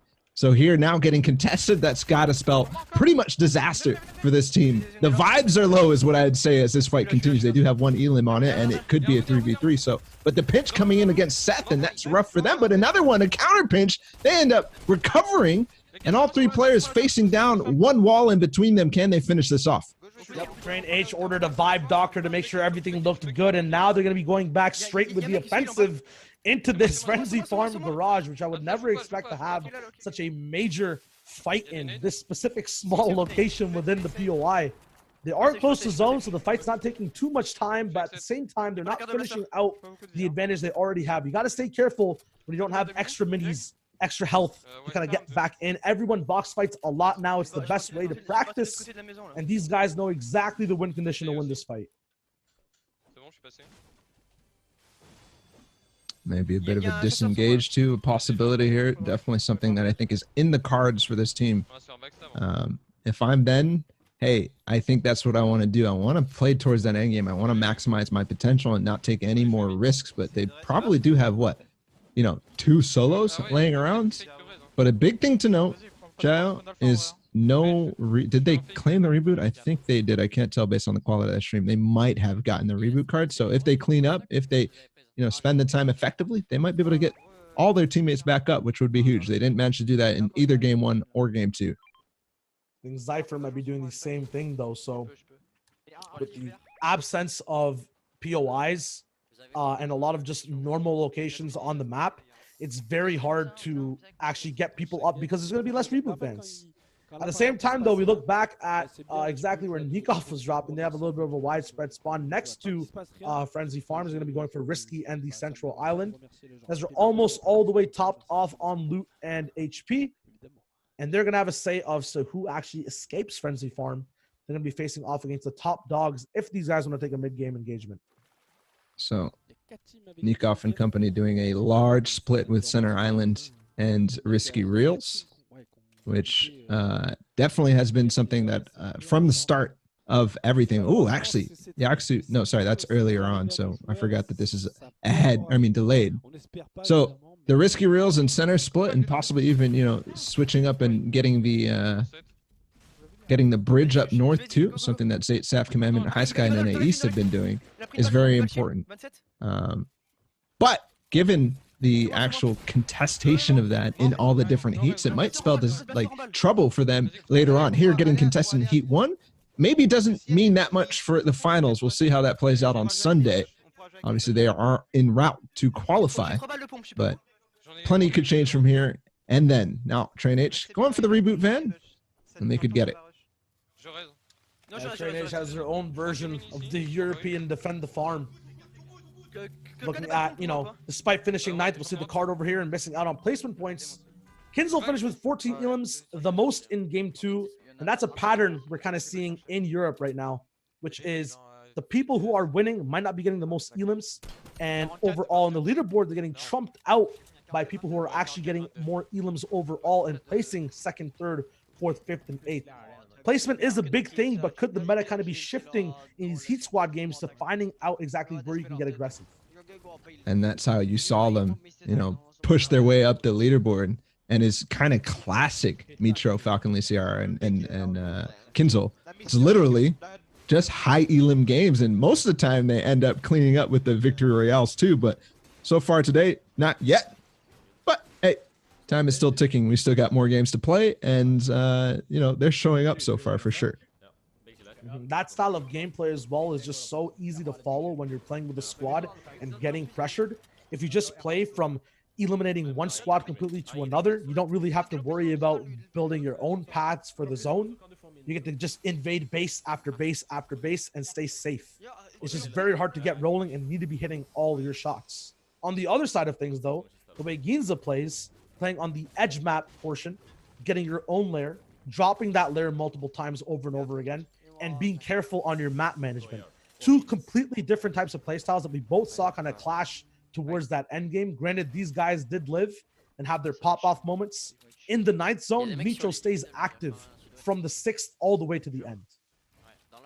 Okay, we're looking at Clement right now, and we're looking at Marks in Lazy Lake. Does get some shots off and blocks the snipe, so good job from him. This is a team that drops Misty Meadows. They cleaned up in game number 2. Looks like that team did not come back. They are posted up on top of Lazy Lakes, and what I see right now is centered Lazy Lakes means the first place team, hey, they're chilling. Finally, the zone goes out, so they're going to have to move forward. We saw probably a bunch of bases, which was them Mago, MXer, DMSick, and Viper probably based up on top of Lazy Lakes. They're going to have to move in with this team slightly behind them and go from there.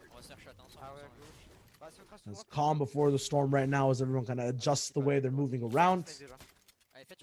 Although we can see it, they've practiced so much and they know exactly sometimes where people are going to be rotating from. They still have access to the drop spot maps that we saw as well. Big issue though last game and also the game before it in game 1 for Clement's squad is the fact that their team goes down kind of early on towards that 5th zone rotation. Right now, going back into the replay, looking at one of the fights that ended up going down in Retail Row. It's the big Ghost squad of 4 versus Icefire, Orange, and Gibbon, and big 2-3 pieces coming over here from Ayum. The heck did he pull out there? Ayum just beaming players and taking them out in quick fashion. Gibbon's going to go in, and the finish is no. Actually, they're going to keep them up for the siphon potential later on. Actually, sorry, I'm stupid. I'm really dumb. The entire fight looks like it's over. They get the res off. One player looks like maybe trying to fight still, but Retail Row going to go the way of Olsen and company. Thanks for that replay. Now back onto Gyanza and company.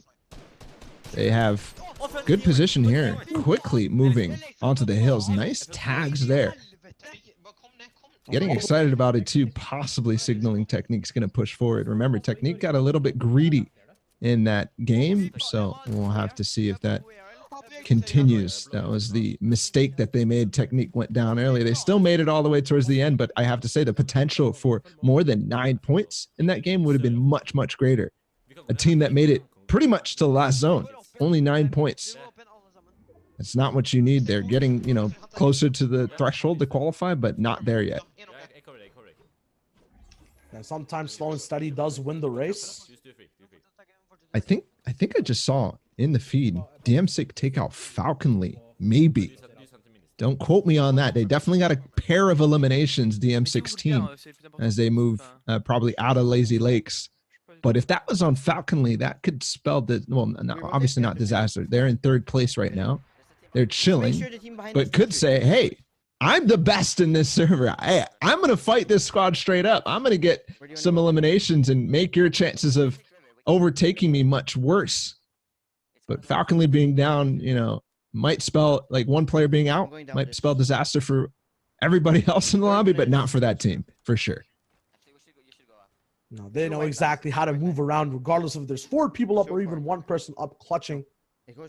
Right now, though, Andretta, we talked about, you know, getting zone and not. This is definitely not getting the zone you want.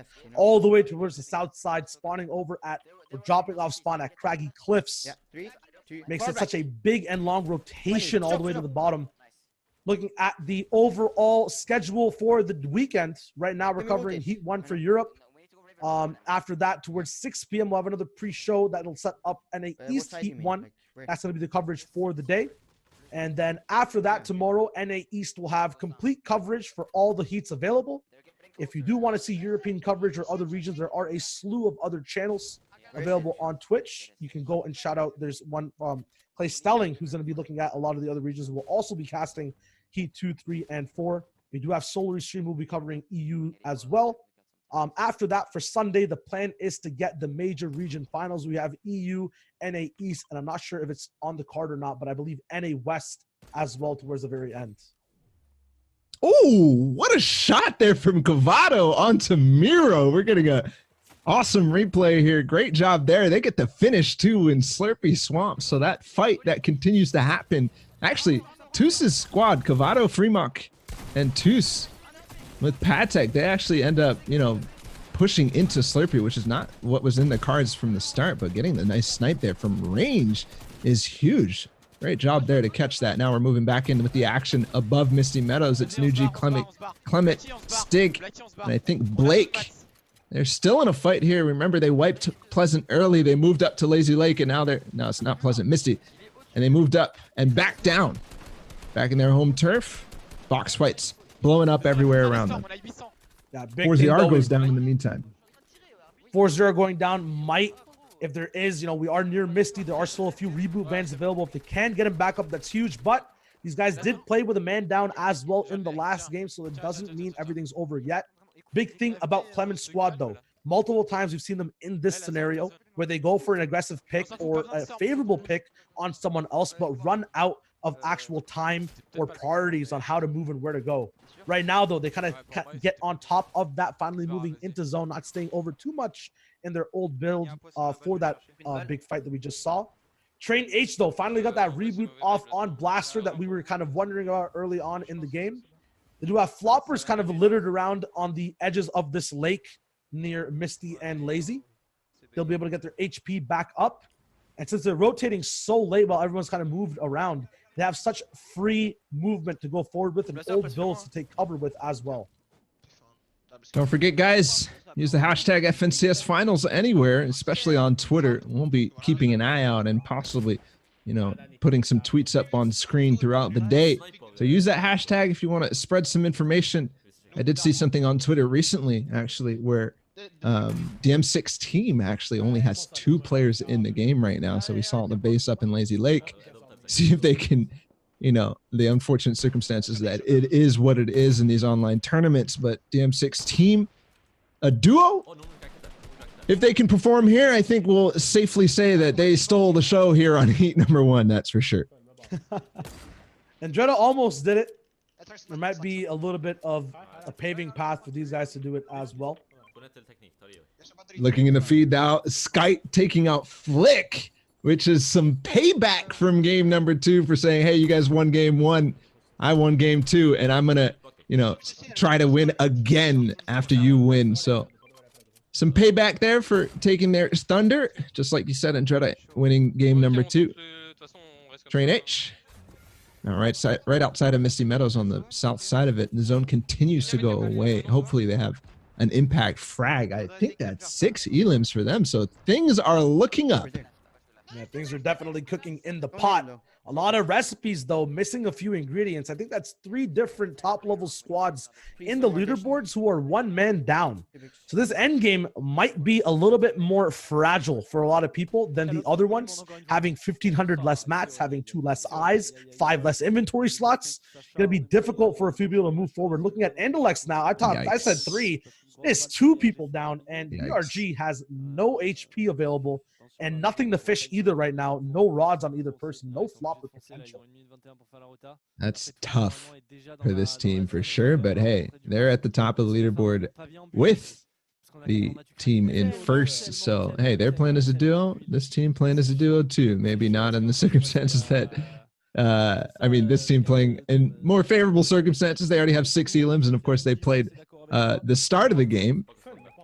But now lots of developments. This is going to be the first end game we have on massive hills, the treacherous hills. This is probably the one in the south that is not the worst. Train H just took out MXer, who was in first. So Train H having a resurgence and possibly coming back in this tournament, in this heat, in heat number 1, by taking out some of the biggest names. It looks like Flick actually got revived possibly after Skype knocked him, but then went instantly down again. Or this might just be a replay of that fight we saw before. And Dreda goes down, kind of covered, not being covered off on his back. Trox is the only person left now. The momentum these guys had from the last game getting almost halted. But there still is a chance for Trox to move forward. We know where the zone goes. It's very hard to kind of maneuver a mountain with 1 person. With 1,500 mats. Not even that right now. I think it's a total of 600 in his inventory. Look at the leaderboard. Look at all the missing members at the moment in the server. Yeah, the missing members of the different teams that make up some of the teams at the top, at least in top 5. We don't have any updates on Kinzel, Falconly, Mitro, or CRR.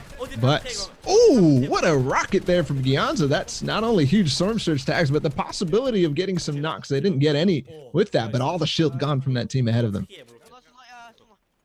And now the zone pulls up even more so up on a mountain. 619 damage above Storm Surge. 5 grenades still available. On Clement's squad over here, we're tuning in with Keezy, or Keezen. On the opposite side of the Storm, though, they have to go all the way forward. Storm Surge still ticking. They don't have to worry about it, but it could get other teams around them angsty if there are 2 players near them who do not have enough damage done. But what a rotate from this team they have to make. We've seen them have great success in early and mid game, getting towards this stage multiple times. But as they have to make their rotates in end games, as they have to make their tunnel in end games, they don't have the success that they're hoping for. Interesting fact there. Tale of two former teammates. As we hop into replay mode, here's the update that we were actually asking for. Oh my goodness, what is that wipe with the moving squad grenades? They were on the run and they still get them in the background. We actually get the update on MXer and company. They were close by to where Andretta's team was, so that's why they were able to get that knock. Moving back into replay and also continuing on the tale of two former teammates, Patek and Andretta were actually teammates in FNCS Trios. This time, they're both performing on separate teams, but Andretta is the one who's getting the best of the breakup, I guess you could say. I mean, we saw it in trios, though. Teams who are ahead in the first 3 games, if they can't hold on, can still dwindle back on that last 3. You know, Mongrel versus Stompy, Chink, and Aqua, we saw before. They held their heads high up in first place, and then there was a big comeback because people finally ended up fixing their mistakes. Things like this, where one individual goes down, and the second one does, and the third one does, won't happen again, potentially. Looking at the Elim feed, tons of consequential eliminations. Solary took out a couple of the Train H guys. And when I say a couple, I mean maybe all of them, because we just tuned in with Blaster now and they have 3 members down. Meanwhile, the MSIC actually got the res on MXer, but they just got eliminated by Solary again. So Solary having a, I guess not redemption game, because they played well in both first 2 games, winning the first one and having a decent performance in number 2. They're popping off, though, in this one and possibly signaling that they might want to take it again. Finally, though, we'll see exactly if they can get it done. Keizan actually going to be freeing out his teammates as these guys move downwards from the big hill that was up top. There was a huge, I think, 20-story build fight on that hill as well. So any teams on height will be in positions like this. Ginza's entire squad going down in 1 second. Newt is the final person alive at the very end. He's going to finally get eliminated. Now it's all up to Ginza to move forward. Didn't have exactly the full map potential his team controlled. Now he's going to be on a timer to get things done, to capitalize on anyone else around him in similar situations. That's what he's got to do. He's looking for any opportunities outside this angle, but the Storm's going to push him off. Only 300 mats remaining. That might not even last him towards placement, given that there's 31 players still up. Scram getting a few more eliminations. Skite getting a few more eliminations. So the stream, I think, might be up towards a total of 8. If that is, you know, possibility here, we might switch over towards them. But no, we got Kaizen still. It looks like basically at the same position, but what a rotate they've had so far. It's absolutely amazing coming down this tunnel. 28 players remaining on this stream, and they're still staying together, but Kaizen in the back. He's in a box with somebody. The traps come out. He's going to go down and out. It's all up to the rest of his team, but they get ahead of the zone. It was Skite actually who's now finally onto that low ground position with the rest of his team. We saw it happen a little bit later in the last game. Now, though, being low ground when the hills are all around you and the zone switches up, we can already see the effect on Clement's team. One individual going down. That's Skite, if the skin is correct, right next to him in that box. Not sure if he still has teammates available, but these guys are on the same layer with an RPG raining down from height, meaning they will have openings to shoot each other if possible. Clement going back for any type of loot or flopper individuals healing in the storm. There's a whole squad actually in the blue. Still one more individual left. Clement, though, getting all the elims possible. 3 men going on the low ground, putting on an absolute show and making sure to pick up any type of shot. The low ground gets lower, though, moving towards the bottom. 15 people left. Who's on height? 6 elims for this team. Who is on height is definitely the question, but given how the zone is changing the height so drastically, I'm not sure if that really means anything because of how much you're actually going to have to invest to change your levels so much. Now, full ultimate low ground for Clement and company. More elims coming in from him. He is popping off, but all of a sudden doesn't block his top, and it's Skite actually who gets 3 actions in the elim feed right there, so they might be up there, Shia. They might be up there. You talk about star potential. Skype has had a say on almost every single squad in the server in almost every single zone. Now Blake is left with a complete onslaught airstrike of bullets from the air. Clement has to not even be able to watch or give input as he's not fully eliminated yet. No shields available for him, but he can pop them from his inventory. But it looks like there's 6 other people left alive, meaning that Blake still has a little bit of room to play with. A big 40 tag coming in. It's one of the Stream/Solar people going down. It's Skype, who finally can't do anything else left in the server. He's done so much damage though, on time and on point the whole way through. Who's that though, Balla? I think it's a 1v3 now. Blake by himself, 3 players for him to find. He's going to continue to take damage. 3rd place there for him. It's actually going to be Fremok, Patek, Gavato, and of course Toos, who we're watching his stream of. We're back a little bit, of course, because 24 players up, but they had high ground, and guess what? They're probably going to clean up the game. Clean swap here. We'll get the full view of the entire game. Yeah, we talked about Pate being in 17th place, but now look at exactly where his squad is. Going to be obviously higher than 17th place on the high ground, and they're going to have a lot to say and capitalize on. The question is, can they get the elims? Let's check out exactly how Nikov watched his teammate Skype get through and follow the beams almost there for him to kind of save off the no-mat drop down. Vato and Skype, though, completely beam up together and get Gibbon completely out of the game. They're going to be moving forward as Skype goes down, actually throwing their teammate and keeping him alive. Could they possibly get the revival off?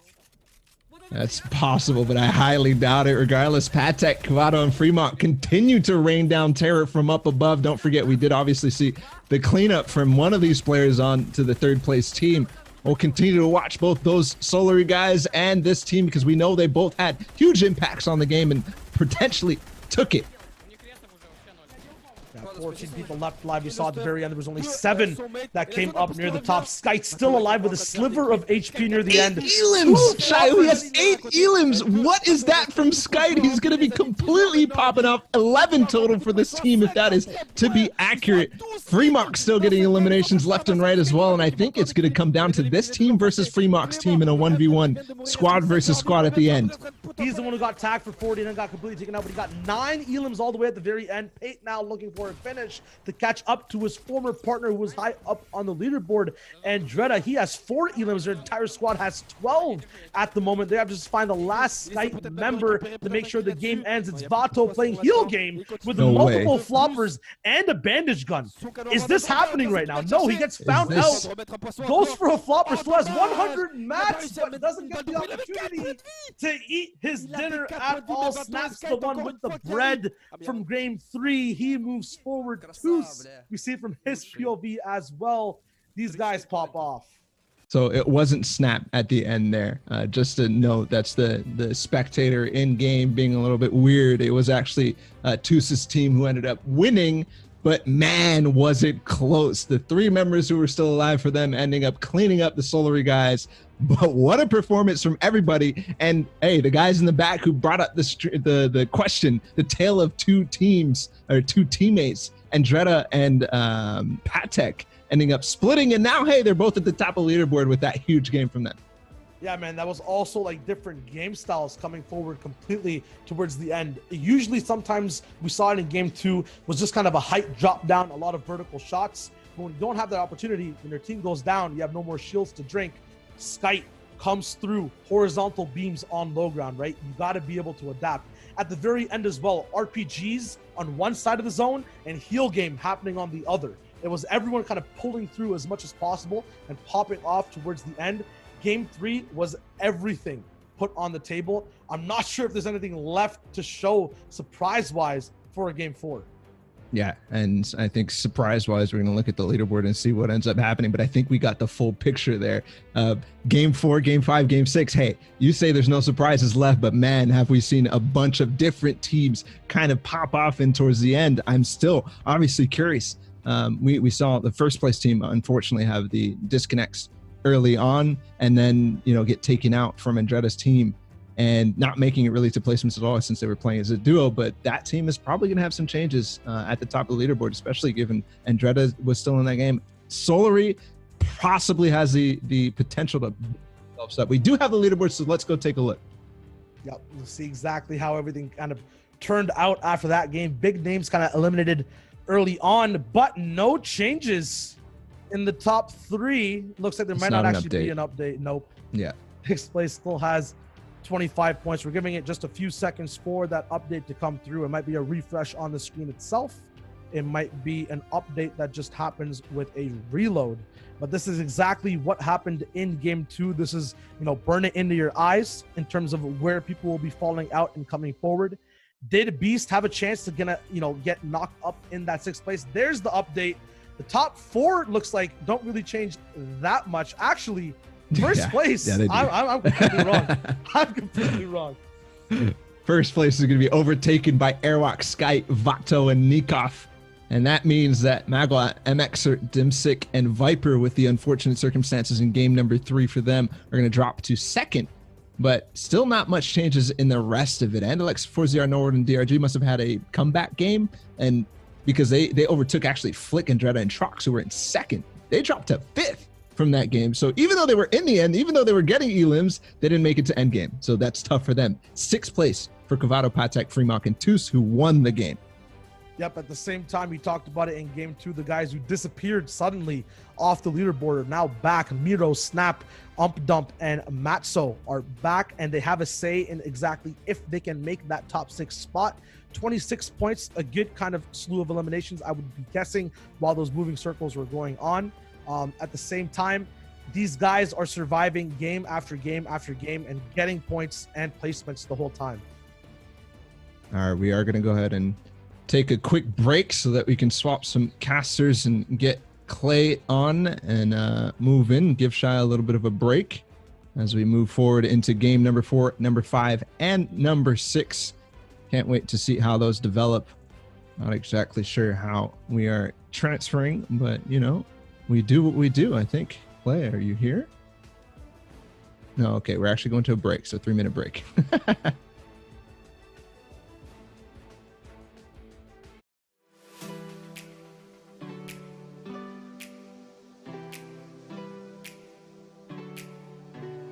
Where is he? Yo. I don't know.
Non, non, non.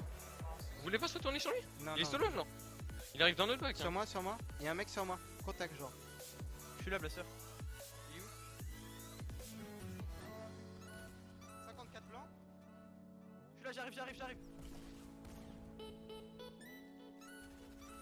Joline. Fais gaffe au trap. Wesh. L'autre, il arrive derrière. Crac. Cover.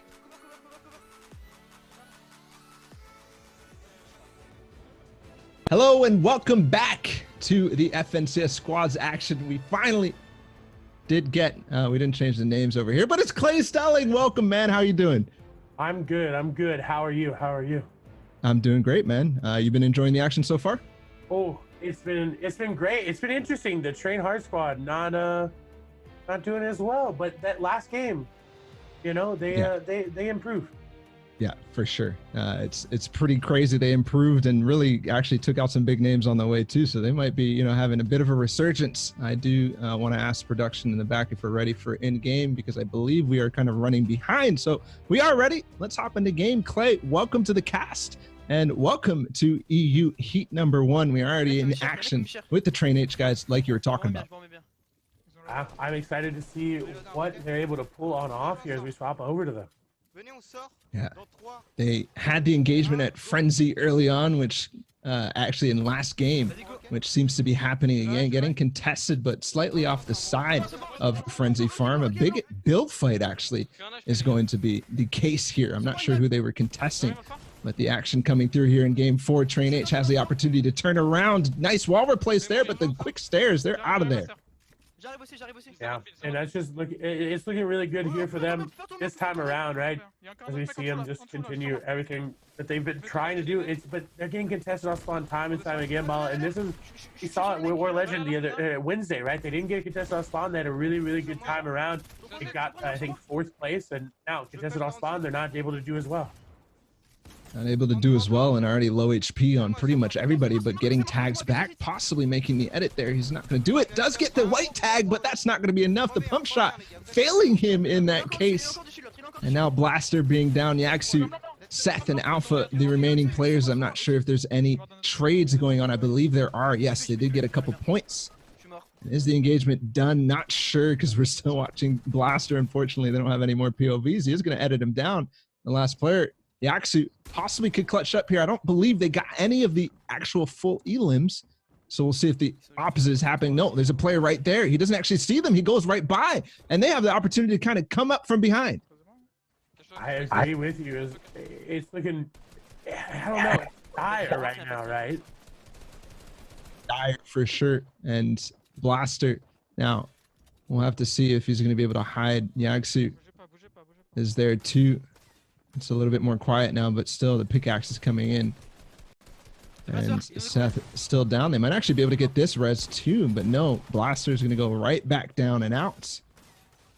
And the double pickaxe coming in, that's a wrap. So the tough day for Train H, unfortunately, continues. Yeah, unfortunate there for them. I know a lot of the French players were looking to see them do well as we swap over to Clement TT. A squad that has been all right. I mean, they haven't been the best. They get 25 points. So near the top of the leaderboard, don't know it's going to be enough. But Train H is kind of disappointing all around today, Ball. That's for sure. But a team that hasn't been in the French community as well. It's Airwalks' and Jules' squad, who have placed top 8 in every single game. So one of the teams at the top of the leaderboard, and Jules is on the edge of qualifying right now, I believe just outside of top 8, but every single game they've made it into top 8, into those placement points and accruing those points. That's very impressive. Yeah, that's ridiculous. And Jules is a squad that I personally don't know a lot about. And, you know, I watch the European region a lot more often than other regions, but I've genuinely never really seen much of them, never really seen much of their gameplay. So excited to see it as we see the elimination onto Train Nation that did just come through. But Airwax and company, always on top of the leaderboard, expected almost to do well within the French community. And as you see, Nikov with that legendary pump is gotta hit those 200. Yeah, he is known to do just that. I do want to ask if we can pull up the standings and take a look, because as we switch between basically all the different French community teams, it's crazy how many of them are at the top of the leaderboard. Of course, in first place, it's Airwalk, Skype, Vato, and Nikov. We checked in just right before that. You mentioned his gold pump. And then Andalex, 4ZR Norwood, and DRG, who probably one of the favorites to take EU in total, along with Kinzel and the Solary team, Kinzel being Mitro's team. So that's definitely important to keep track of. I'm with you there. Is especially the thing about Mitro's team that they've been doing very well today is they're measuring their aggression. Right, we see them time and time again. They just WQ. They go hard. They don't really think about what they're doing in a sense too far ahead. They're not playing chess with their opponents. Today, every time they're on the edge of zone, they're thinking and they're looking. They're rotating so well. It's really good to see them in third place and doing so well this time around. As I think they definitely have a shot to take home first in this group. And there you saw the French community getting hype for Skype. It said Skype quel monstre, which means Skype, what a monster. And you know how hard the French scene rides for their teams, Lestream and Solary. And for sure. So Clay, you've been actually watching the games from replay mode, is that correct? Like on your stream? Cool. So you actually get kind of a better coverage and better like POVs than we are getting, since we're trying to catch the action live. We kind of have the streams to go off of, and we have in-game too, but based on the streams that we've seen, we basically catch all the coverage. So you've been able to track Mitro's squad and other squads. What else are you seeing besides Mitro's squad? Who else is kind of surprising you? I'm genuinely surprised that Andilix is getting sweaty for free. And Mitro has contested them off spawn a couple times. They're going dirty now. But Andilix and them with free sweaty sands is so potent. You just can't let them have it off spawn.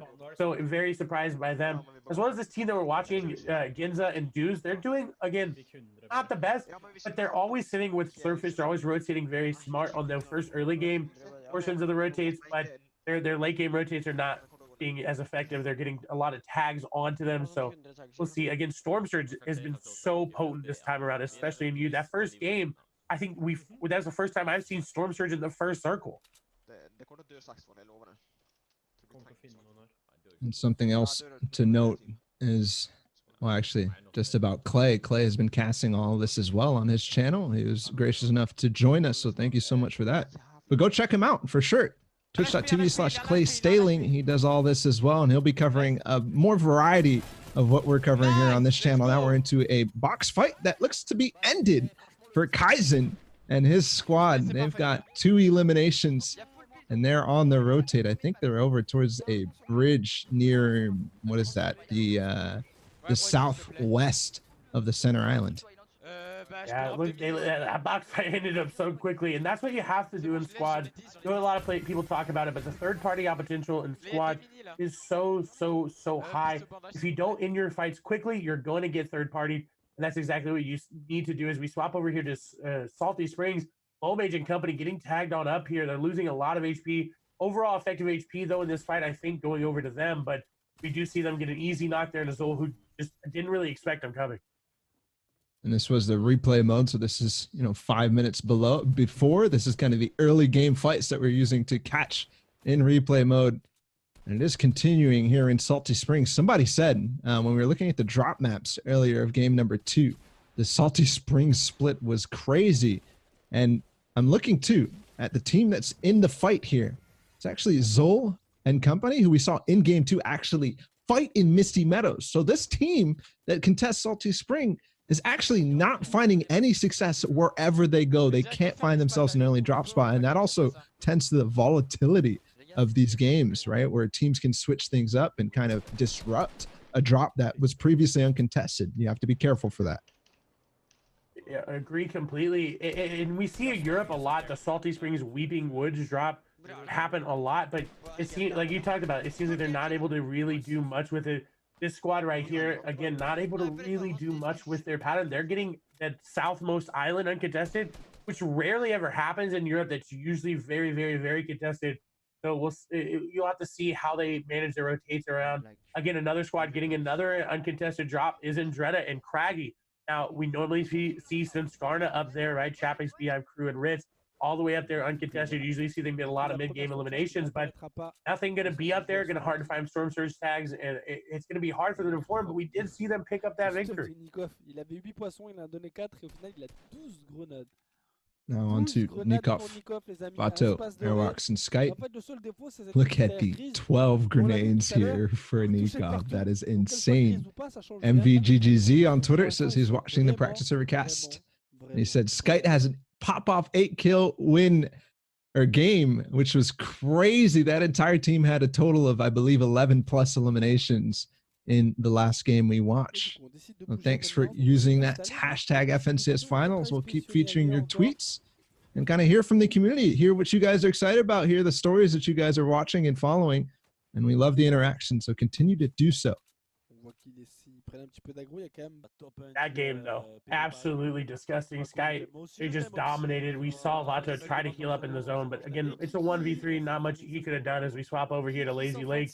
This squad, again, and Dilix and company have to be careful. If they're getting it uncontested, which from their match, from their eliminations, they have so much just loot all around, so much ammo as well. They're able just to get everything. Now, they do have Lazy Lake contested here by Toos, K1K, Guado, and Fremont, a team that if Toos is able to play on point, if he's able to keep up with the squad, they do very, very well. We actually do see Sky going to get knocked by a sniper from 252 meters away. That's a really big snipe. You got to think he was gargoyling just a little bit.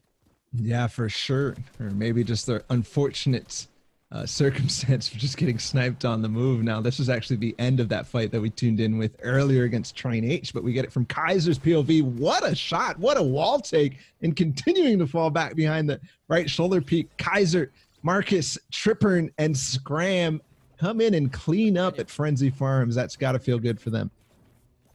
It has to, because they weren't on a lot of points. They just pick up 4 more points. They move up to 16. They're looking to continue, again, top 6, move on through. So that 5 to 6 spot is usually up for grabs. You'll usually see first start to pull away a little bit more. So luckily for them, they're continuing, as you see the schedule here for today and the rest of the weekend. It's looking jam-packed. Yeah, it's looking jam-packed. This is what we're covering all the time here on the Practice Server channel. Of course, Clay will be covering a different variety, so make sure you go check them out on, especially tomorrow. Tomorrow, we're mostly going to be doing NA East, as you saw. Clay is going to be covering, the Middle East finals. He's also going to be covering the EU heats as well, a little bit of different things, so that we get coverage on pretty much everywhere. If you want to watch the cast, if you want to watch the production done for one of those, we got you covered here on Practice Server and with Clay as well. Yeah, try to spread the love. We never see Middle East, Brazil, and Asia actually waking up at 3 a.m. for that one. That's going to be fun to see their coverage, to see how they play a little bit differently. I'm hoping for those bigger lobbies. Now that it's the finals, we'll see, EU and NA East kind of having the reign over lobby count right now as we swap over to Andretta. The squad, no eliminations yet, but they won't have to deal with Storm Surge, which is good. I'm interested to see where this zone starts to pull, if it continues to pull more south, which we've seen zones pull time and time and again. They do have the RPG to contest high ground, which a lot of players will do into that 6 to 7 zone if they like to play mid ground, like we see Sunscarna do all the time. But this game looking all right for them. I'm gonna shoot. That it is. I am thinking that the teams who have the drops down towards this area, the team who was in first place forever, for example, dropping Lazy Lakes, they could have, a pretty good time here, as it's more northeast. And in game number 1, it was northwest of Lazy Lake, but this time northeast. Hey, it might be basically the same effect. We'll see how that unfolds going forward. Yeah, this squad looking good. They're only 11 above Storm Surge, so we'll see if it changes. Again, I think this is 50, so only 6 more players need to be eliminated before that threshold stops happening. As we swap over, this is the Clement TT and I believe Blake's team. They're a long-term players together there. They've been very, very good. I stopped in Clement's team, stream before it. I said, you know what, looking for good things out of you, and so far they've been doing all right, nothing crazy. And he's gonna thread that RPG through that right through the wall, through basically what looked like turbo build of his teammate. That's insane. Now Storm Surge is active. It is going to start ticking on some of this team. Gyanza and company are above, and we've seen them basically deal with it quite well throughout the day. 3 players need to go down, and trust me, they will on this rotate. Storm Surge pretty much, I'd say, not really even a factor given that 5th zone is going to move and players are already on the rotate. They've got, you know, I'd say about a half zone distance. Not bad at all for them, but all of a sudden they're below, and all of a sudden it's about to break loose here for them because getting ticked while rotating is tough, but nice tags back. Unfortunately, we're getting tagged in the same time, so not really having any effect on the Storm Surge counter. Two players need to go down now. I don't think it's going to happen. They need to continue to force through, and I think people realize that they have Storm Surge going at them. This might actually be Skite who takes him out. No. Well, I think I couldn't see who it was, but that was a nice elimination. And it's funny enough, you said 2 players need to go down, and it was 2 of their own players that went down before the Storm Surge stopped happening, but weren't able to do it. As we see again, this is Clement CT and Blake Steve. They have the perceived high ground, right? There's always 2 high grounds in that 5th zone. They're looking to pressure that one out. They're looking to maintain it. They're hoping they pull that zone, right? You saw, I think you were watching it. I think the Tohai Classic there on that 5th zone where you sit in the phone and you look straight up, right? If you do it on the 6th zone and you look in the direction you want to move, you'll get it. And Tohai making that his thing is, we'll see the nice connect here from Kinzen. Again, high ground is so easy and so free to win if you're able to maintain it. If you're not able to maintain it, then it's going to be more challenging. We saw it with duos, right? We had high ground in duos. It was almost a free win unless there were shockwaves coming through. And 6th zone revealing itself, and it's actually favoring, not too hard, but at least it's not one of those where it's like impossible to go forward. We are going to get one more replay here from 4ZR, who actually got a knock and followed it up with some nades. That's a good update there as we go into endgame. We'll continue to keep tabs on where 4ZR and company are. Ooh, nice little leg shots from Kaizen on high ground, and they've actually built to cross to actually maintain high ground. So finally, a possibility here for this team who played so well in the last game. Remember how it was going down the hill? That was this team who had the clean rotates and actually got 3rd. Continuing forward, getting ahead, beaming backwards as zone starts to move. They've got huge advantage here, Clay. I agree. Is shooting back on the edge of zone is where everybody wants to be. You want to have that ahead of zone play into moving back. As you see now, again, dropping down the connect, which is so big. They avoid being RPG. They avoid anything coming through, grenades, anything to shoot them on down. Nice uses a match, just kind of single tarping on out ahead of everybody. We'll see if he gets to some eliminations. I think his teammate just picked up 1, and now he's going to continue that. RPG's ready from above, and they're looking really good in the last moments of this game. That they are continuing to connect, but I have to wonder how the match situation is now, since the prevailing trend is to be split building, split tarping, so you can get a bunch of build or shot opportunities down below, which Kaizen has been taking advantage of.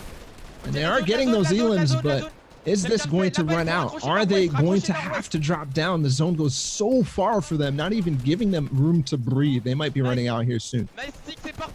Yeah, and you see it looks like he's out of hard match. 29 wood builds there for him. It's not looking good here for him on match, but I think his teammates managing to save theirs just a little bit more effectively. He does have the floppers in case there needs to be a storm play. And that's something they're going to have to watch out for. EU known for taking high ground late with storm plays. I've yet to see an entire squad do it. I would love to see it. You know, it'd be crazy to see, but it doesn't seem like that's going to happen as we just see more and more eliminations come on through. This squad maintaining high ground dominance. It seems like this might just be the victory here for them. Yeah, nobody contesting them at all. And I have to say, the story of Chapter 2 so far has been a lot of explosives, but that's really not been here at all. We haven't heard a single RPG even pressure their height. And that might be the reason for why they're able to maintain for so long. This is ridiculous. We talked about Indretta and company having the RPG to try to contest high ground.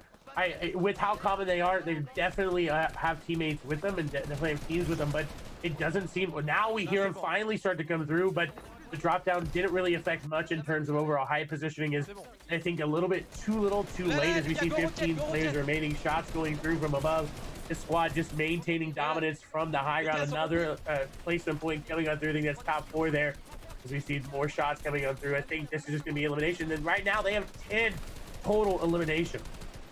10 elims, so capitalizing on basically the possible, I mean, they haven't done it yet, but possibly the freest win we've seen so far. Just cleaning out low ground and cleaning out these eliminations just by spraying all their ammunition that they can down below, opening up the sight lines, opening up the shots on the players, and also making them forced into fighting each other down below. Still 9 players remaining as we go into the last moments here. The final zone is moving.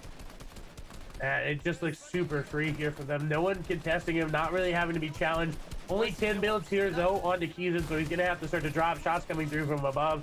They're looking just to take him on now. These players trying to make flopper plays. A nice drop down there onto that player. The player down below trying to make something happen. Was he actually going to take down Keeson, but I think a 1v3 is a little bit too tall of an order. Kaiser tries to make something. It's going over as we see shots going down onto him. He's going to be eliminated as Clement and company take home the victory royale. Wow. Have to say, freest win of the day so far in heat number 1. It is going to be Kaiser and company who are going to do it. So pretty crazy. But hey, man, I'll take it. I've been saying I'll take it a lot, but even though that was free, they capitalized. It wasn't one of those wins that was like, yeah, sure, we won the game, but we only got 3 eliminations, you know? They took the opportunity that was gifted to them by Lumen himself, and they took it, right? 11 eliminations, I think it was. That's amazing. Yeah, and they were not having the best games. It was about average. It was like, you know, you could take it, you could leave it like middle of the pack, but I think they're going to jump up pretty high in terms of standings there. I think I saw him end on 54 total points, so definitely going to be near the top. That's crazy to see, but just a great game. It was so free. Yep. And we'll see how the Solary team ended up doing. We obviously, they had one of the most ahead perspectives, so we were kind of pretty much live in terms of covering the action there, thanks to Kaizen's stream. So we're not going to see pretty much anything else that happened behind that. We didn't get any updates on the Solary guys, so the standings is really going to paint the story here for us, and definitely also one of the quickest of the games for us because we've been backing up and going through the delays. But hey, if we get the full perspective to the end of the game and we don't need to do any of that, we're going to chill with it. So especially when it's a free win like that, we're going to watch it. Oh, and it makes it much easier. We don't got to go back. We don't got to before. We don't got to play. It makes it easier on you guys. You guys can just follow the action all the way through, build the story right along with us. The story so far, Nitro and company doing very, very well, not playing too aggressive. Airwax and company playing standard, playing their tried and true game, and that super, super free win there for Clement and Blake. They put them on top. Yep. And we do have to, I did see up there one of the people working in the back, the data guys. Thank you so much for that. They put up the thing that came out on the side and said a troubling trend for actually Mitro's team, which was that they're starting to get less and less in terms of placement. Their eliminations are keeping him in the game, but in terms of the placement, they're not getting those second places that they were getting in the first couple of games. So maybe a troubling trend, but also we've watched the EU tournaments. We've watched the War Legends. We've watched the Fishy Cup, Clay. It doesn't matter what they do in the meantime. They're going to close out strong almost every single time. I say I agree a lot, but it's because everybody at Casters always makes such good points, but I 100% agree. They always start off strong in the mid game. The mid games, they're like, you know, we can play a little bit less aggressively. And then at the end, they're like, oh, got to turn the switch on again. And you see CR hit all those aim assist shots that he's known for hitting. The L2 definitely comes in there, but just such a talented player all around. And CRR, I mean, along with Unknown Armies, one of these guys that just like understands the fundamentals of fighting, understands the angles and how to really put yourself in the position where you're going to be able to capitalize on all the gifts given to you, and plus the pre-aim that these guys have. It's ridiculous. CRR, one of the best and up and coming pro controller players. We'll have to keep an eye on him for sure. We are waiting on the standings, and then we'll hop into game number 4 as the standings get updated. Since that ended so fast for us, we get a little bit of time to talk, a little time to speculate.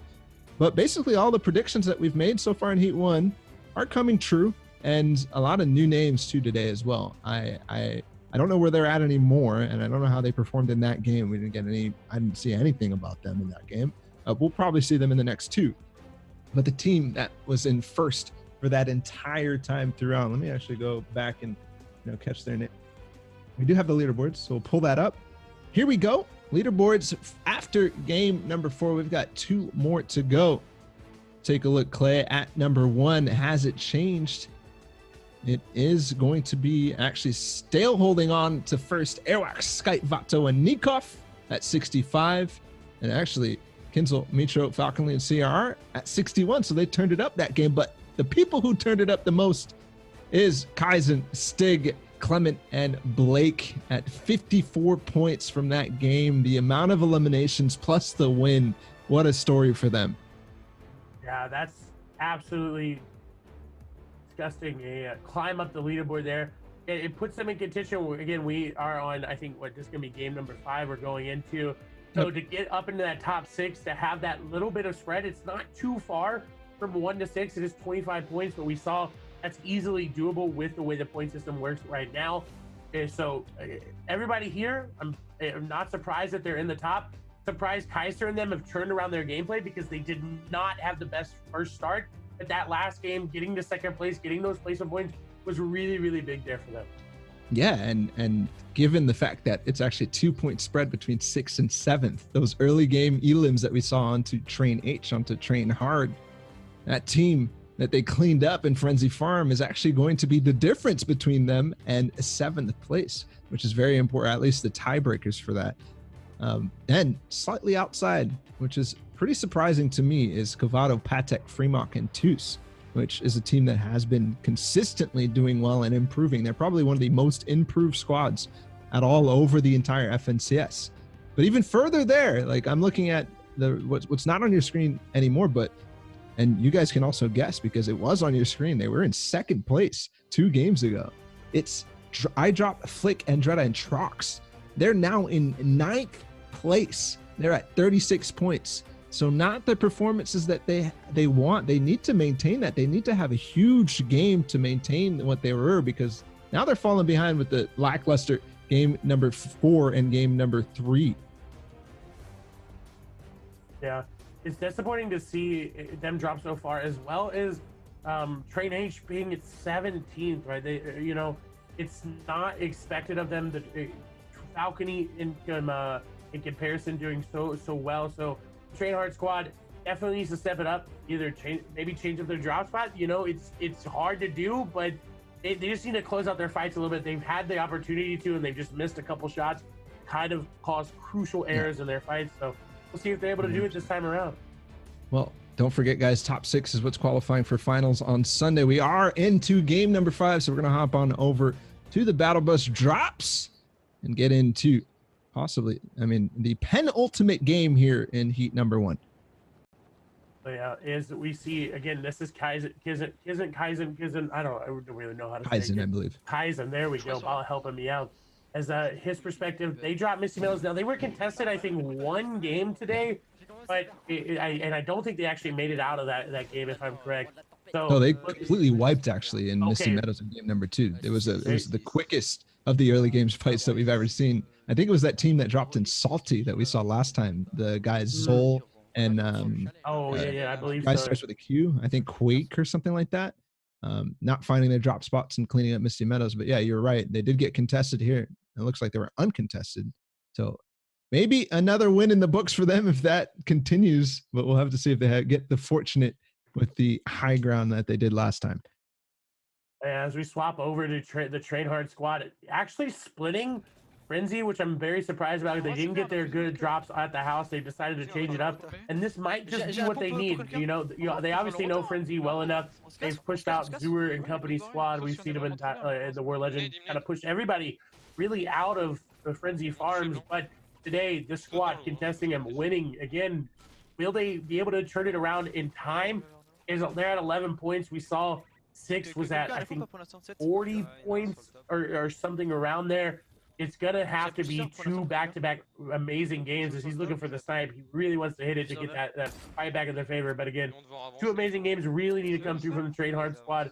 Otherwise, I don't think that they're going to make finals. Yeah, and the difference right now between them and 6th place, which is the qualifying range, is about almost 35 points, right? Given that the 9th place team is at 36 points. So really, it's a lot. I remember, I think it was 40 points for 6th place, and it was 2 points in between them and the team below them. So this team has work to do, is what I would say. Train H able to come back. If we can get the standings too after this pop up, Andretta is sliding. And we need to keep track of that too, because after 2 games, he had 36. They had that win in game number 2, the impressive one where he was beaming down below and really having those pop-off moments. But after 4, no points. And that's hard on your mentality when you realize that as a player, you're sitting there, you're like, wow, we've got no points. We did so well, and then what happened? So they're definitely gonna have to turn it around again. Another squad, like train hard, they're gonna have to turn it around. We do move over to Tucson Company, who are tied with Andretta at 36 points, having a little bit more of a better game, maybe ramping up as you see. There's the standings if you're looking for those. Basically, what we expected to see from Europe in this heat, right? It was kind of stacked to begin with, and the top squad's doing what we've expected of them and doing very well. Move over to Andretta and Company in Craggy. There actually looks like they're splitting a little bit. I only see 2 players here in Craggy. Yeah, a huge split here for Andretta and Company, and don't forget a big impact on their game number 2 win was the fact that the end game actually ended here nearby on Craggy. That's very important to note. Don't forget, look at the 6th place. Look at that threshold right now. 40 points is 6th. So only 4 points for Andretta Drop and Flick to tie up with that. Of course, matters what those players do. Another thing, though, to note is ForZR Noword and Company, one of the teams who are favorites to win. One of the teams that, and as I say that, CalPal with the tweet as well, I feel like Noword Squad or Crew Squad will win FNCS for EU. Yes, one of the favorites to win. We can see it from social media as well. Is literally in 4th place right now, and they have the potential to drop out if they do not continue to perform, if they do not continue to move up the leaderboards. They're at risk right now. I'd say that's the biggest upset if that happens. If they don't qualify through here, that would be tragic considering they won 2 out of 4 of the weeks in EU. And you said it perfectly, tragic indeed, and I don't think they'd be happy with it themselves because they have so much pressure from everybody going in. Like you talked about, winning 2 out of 4 weeks of the FNCS for Europe is very, very hard to do, especially in a region like Europe. If you're able to do that well and that effectively, there's a lot of pressure going in. Luckily enough for them, this time around, Sweaty is going to pull zone just a little bit. It's outside, but they can go ahead and get a little bit extra. They don't have to rotate as quickly and early as they normally would, but it's a tall order, and you expect them to be on top. That's one of the issues with Sweaty Sands all around, is that it typically doesn't pull zone. We typically don't see zones pulling, not only not in that direction, but also just like just running, right? Typically, like there's been some talk essentially of the zones pulling more east in general, and we don't necessarily know the reasons for that, but people are starting to look and say, hey, which zones are more probable? Sweaty Sands is on the opposite of that, and possibly a reason why Metro Squad left and stopped contesting Andalex, DRG, and Company. And that's the interesting thing about it. They moved to Dirty Docks, which getting contested Dirty Docks is not something I don't think anybody wants. It's not a good spot to fight, in my opinion. Kind of like Steamy, it's not conducive to long fights, easy to rotate in. If there's a team, like, if, for example, I think one of the weeks in FNCS, there was a Steamy Stacks fight where a team rotated in from the top and just third-party wiped them and used the stacks to rotate on through. I believe it was Trax Squad, if I remember correctly, but definitely something that could factor into their decision to change. This is actually a strat we've seen Left Eye do time and time again. He just kind of stays out in zone with the extra floppers, and you're just sitting here. Yeah, you're pointing out he's out of zone. He's literally not in a boat. What is the strat, Clay? Yeah, no. So Left Eye likes to stay outside of zone, and he sometimes has a boat, sometimes he doesn't. He just gets a lot of floppers, rotates in. There's a lot of campfires on the way, and it works. You get those points. He usually does it a lot more in solos than squads, but still, I'm intrigued that they've left technique. Maybe they decided, hey, you just go get the loot. We'll take all the stuff ahead of you. We'll get it as though we won't take as much damage, but you're going to see that they're trying to pull it off here in squads. Is he about to fish him out of? Okay, he does have a boat. What a interesting. I don't know. We saw the rotate work for them in some situations with zone. The zone is, not too far away from the edge of the map up in the northeast, but that's tough rotate for them. They like the edge map with the boats, and that is gonna, you know, avoid fights for sure. But if they do, ooh, hold on, we're in a fight here too. Spatek, Kovado, and Freemark are actually W keying in. I'm not sure who they just took out. They are over towards Slippery Swamp, so this could be basically the remnants of the early game fights. Yeah,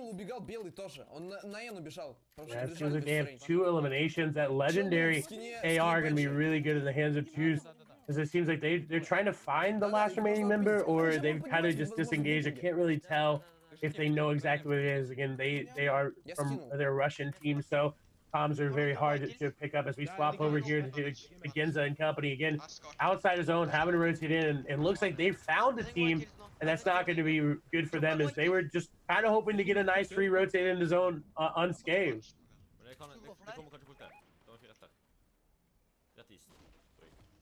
They are in now. They're holding back behind.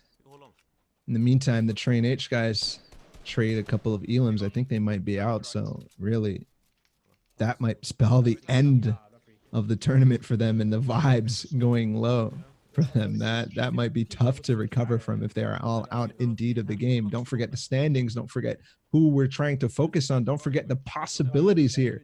Kaizen in third. They won the last game. They have the possibility of clutching up and really overtaking first and second. This is a close deal here. We are watching now Seth.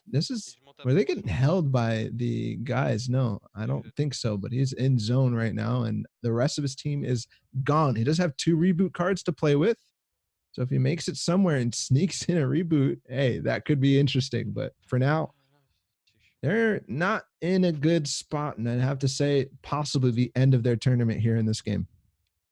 And I'm very confused at why he's so far away from Frenzy Farms, barely near Dirty Docks there. I'm intrigued to see, like, we'll have to go back and check that out after everything happens, but I definitely think just a pad rotation, because you saw Blastar, whose reboot card was so far away. I think he was still in Frenzy. We do see Matzo does pick up an elimination, but the Train 8 squad is definitely not going to be happy about that. I know a lot of Train Hard fans were hoping that they were going to be able to come through today, but it's just not. I think I agree with Bala. I don't think they have a chance of getting top 6. The rotate continues for the players who play that south side with the boats. Kaizen, Clement, Stig, and Blake here. Possibly also Blackie. I'm not sure how you pronounce it. I think it might actually be Blackie.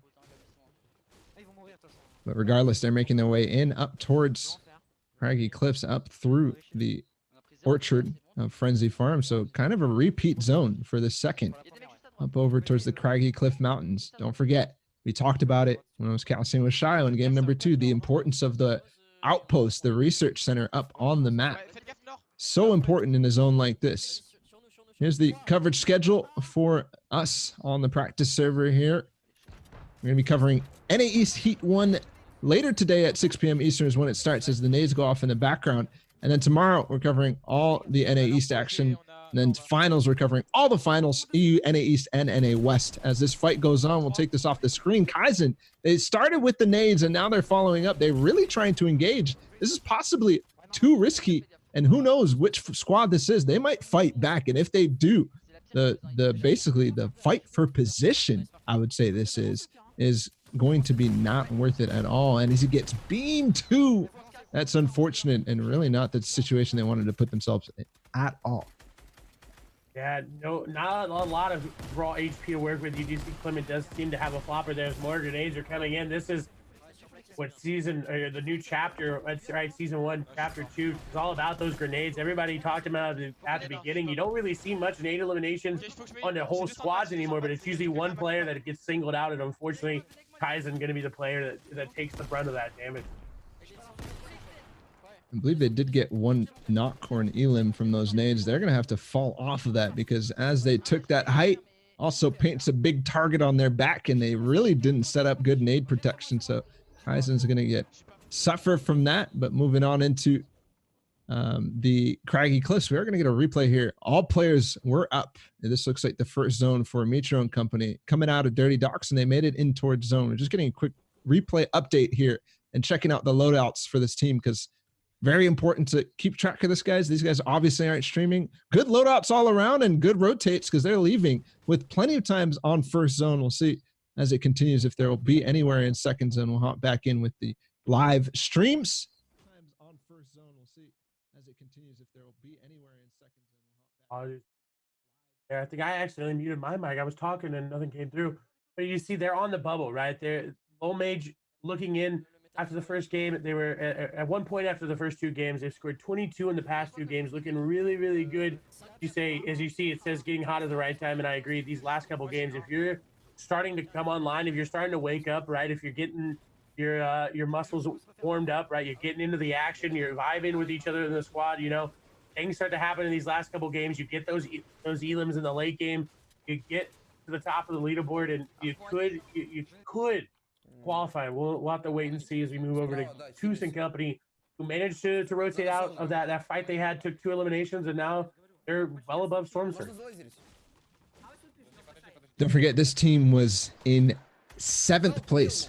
So we just saw that pop up that said on the outside looking in. This is another one of them.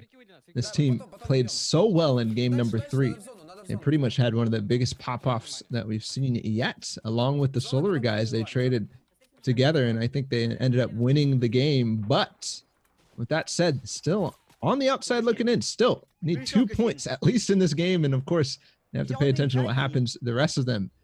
Craggy Cliffs, look at this split clay out of Andretta, Trox, drop and flick. This is classic Svenskarna if I've ever seen it myself. Strats taken directly from them.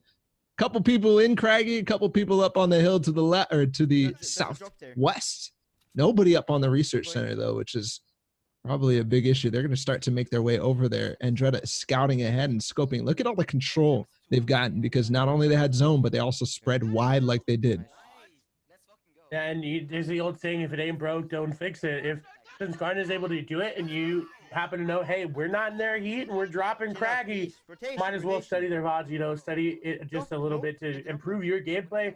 Hey, it'll come to question, though, if they end up qualifying the finals as well as Svenskarna, who comes out alive. But you said it, they established so much control in that backside of zone, and it's so far north, and not that many players are going to be rotating around the north side of zone. They're going to be able to set up nice, look for a nice, easy position in zone. As we move over to Nikov and Company, we do see Vato did go down, and so they no reboot card was able to be collected, so nothing that they could do there. What is this build fight here again in the early game? This is first zone, a huge build fight taking place with Zypher and, of course, the team Zol and Company. He's going to take out Zol, but again, these two teams are actually both trying to find something, trying to find some way back into the tournament because they've been switching drop spots left and right. Zypher dropped into Frenzy against Train Hard, and they ended up losing, moving back out. Zol, who they're fighting in Quadra, they moved into Misty, they moved into Salty, and now they're moving into the houses northwest of Pleasant Park. Just an update on kind of some of the teams that are struggling to find early drop spots, of course. In the meantime, up above, you saw Train H going down, so that was back all the way in first zone. We're in third now, and we saw a bunch of positions around Craggy Cliffs that were starting to expand. What is going on for Pate right now? I'm not sure if that's a spectator bug on Freemock's perspective or what. I think he's actually stuck. So that is completely unfortunate for them. And a box fight from the Solar guys with the stream guys ends up going in their way. Don't forget, these guys are in first place. Looks like Patek did go down. The water, if I translate that right, the water took out Patek, so must have gotten stuck somehow. Unfortunate for him. Feels bad. I think that player, he might have crashed or froze his game. Yeah, I think there definitely was a disconnect, which is interesting to see that you can be eliminated by the water in this game. I love that. I think, you know, it's interesting to have all those different abilities to eliminate yourself as we see the grenades being the play here for the Solar squads as we move back over to Quavato and Freemock as they're not looking good. Now Freemock outside of zone has one more flopper, but not look good. One med kit on Quavato. This zone, I believe, is going to start ticking for 5 as it closes. Yeah, this is rough indeed. Does use those floppers to get back up. Also a little bit of delay. He is going to get in as the zone's not moving. So I mistake there, but still. He's not even going to be able... Can he crawl in? I think he can. I think he can. I think Freemox can be able to pick him up. But fifth zone looming for them, and also that zone looming. They have to get in with the limited heals they have. They're probably going to get taken out by teams up on this hill. When I talk about the biggest power position, you see Clement and company trying to climb up from the side too, which is very good. They're actually going to have to, you know, back up and go the other way, get up on this research hill and start to make a play. And speaking of power system, we just saw iDrop get elimination. So they've obviously found themselves a nice position. This squad has a very far rotate to go. It's going to be, it seems like half and half outs on top of the hill and a little bit on the low ground. So you definitely want to be on top because as we know, the zone is going to go back down. It's going to go back up. It's going to go back down. It's going to go back up. So we'll see as they have a hard time to rotate as they got to go through the entire server down here. Yeah. And you see them marking people who are ahead of them, people who are possibly holding them. They do have 6 nades in their inventory, possibly more here. Kaizen with the 6. He can split those quickly. There, he's throwing them on the rotate. He might actually find some damage. I'm not sure if he did. No elims. I didn't hear any damage or anything like that, but they did make it in zone pretty cheaply. No builds really spent until the base. So well done from them. Now, Gyanza, Nudokong, and Duz and Technique, the players who had such a tough time rotating in with the boats, are actually going to be in zone and chilling. They're actually going to get this res up in 5th. They've already got 4 elims, so possibly a good game. We saw such a good one from them in game number 2 where they accrued 9 points and got, I believe, 3rd place. That's not enough, really. You got to get the elims to boot. With 4 this time, it might shape up if they have another good placement game. And the only thing I'm worried about with this squad is it doesn't seem like they have any shields. You're on 100 HP. There's not really that much you can work with it. So they're dropping RPG ammo, they're dropping everything they can, but they really need to find an impact frag. And for them, zone pulling their direction is so big because they can just rotate through the mid-ground layer. We do see Clement's team has a nice rotation as well. They're prepping it. You see definitely a different loadout. They have shields, but in contrast, they don't have a lot of mass. Don't forget, this is the team that won the game before. We're following them now, and they're looking good to win game number 5 here. If they can back-to-back, this is going to be the first one in FNCS heats, at least the ones that we're following, especially in EU. Obviously, it's only heat number 1. Happens pretty often in the Sunday finals, so it is a possibility, but this team is not the team that we would have expected to do it. And they're shaping up to do it for sure as they start to make their mid-ground tarp. 6 zone is rotating in. They've got 2 elims. Not really finding anything yet, so they're going to have to maybe split these mats quickly. And like you said, up, down, up, down. It's going down right now, and they need to layer down a little bit. And another thing, they are so, I think that means below. I'm pretty sure if they are below Storm Surge. I was going to say, I think you know a little bit of French, so you're able to translate it, but they've been, okay, luckily enough, they were 100 below, and they didn't actually take any Storm Surge damage the entire time, but they didn't find anything. Now going to have a little bit of a reprieve as we'll see if the zone pulls back up the mountain, and it's going to pull back up the mountain. Like I said, it's pretty easy to predict in these chapters. If there's a mountain zone, it's going to go down and then right back up. So they had to waste a lot of mats going down. We'll see if they're able to make it on up, but we see RPGs coming on through. It's going to be rough. Yeah, and don't forget, I am seeing in the elim feed a bunch of elims from the Andretta and Company's squad. Rocks, iDrop, and Flick. They're doing some work. We'll see where they are.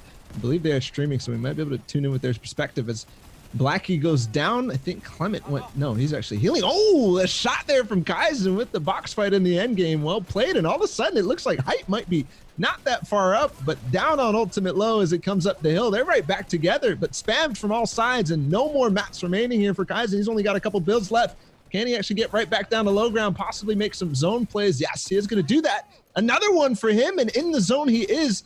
Does he find any floppers? No, and he's going to get knocked out. In 3rd place, it's Flick who takes him out. So Andretta, Rocks, Flick, and Company, I believe, just won the game. I think we have their stream. We'll get clarification for that too, because if they did, we definitely want to watch it from their perspective. I believe they're a little bit behind. Yes, they are.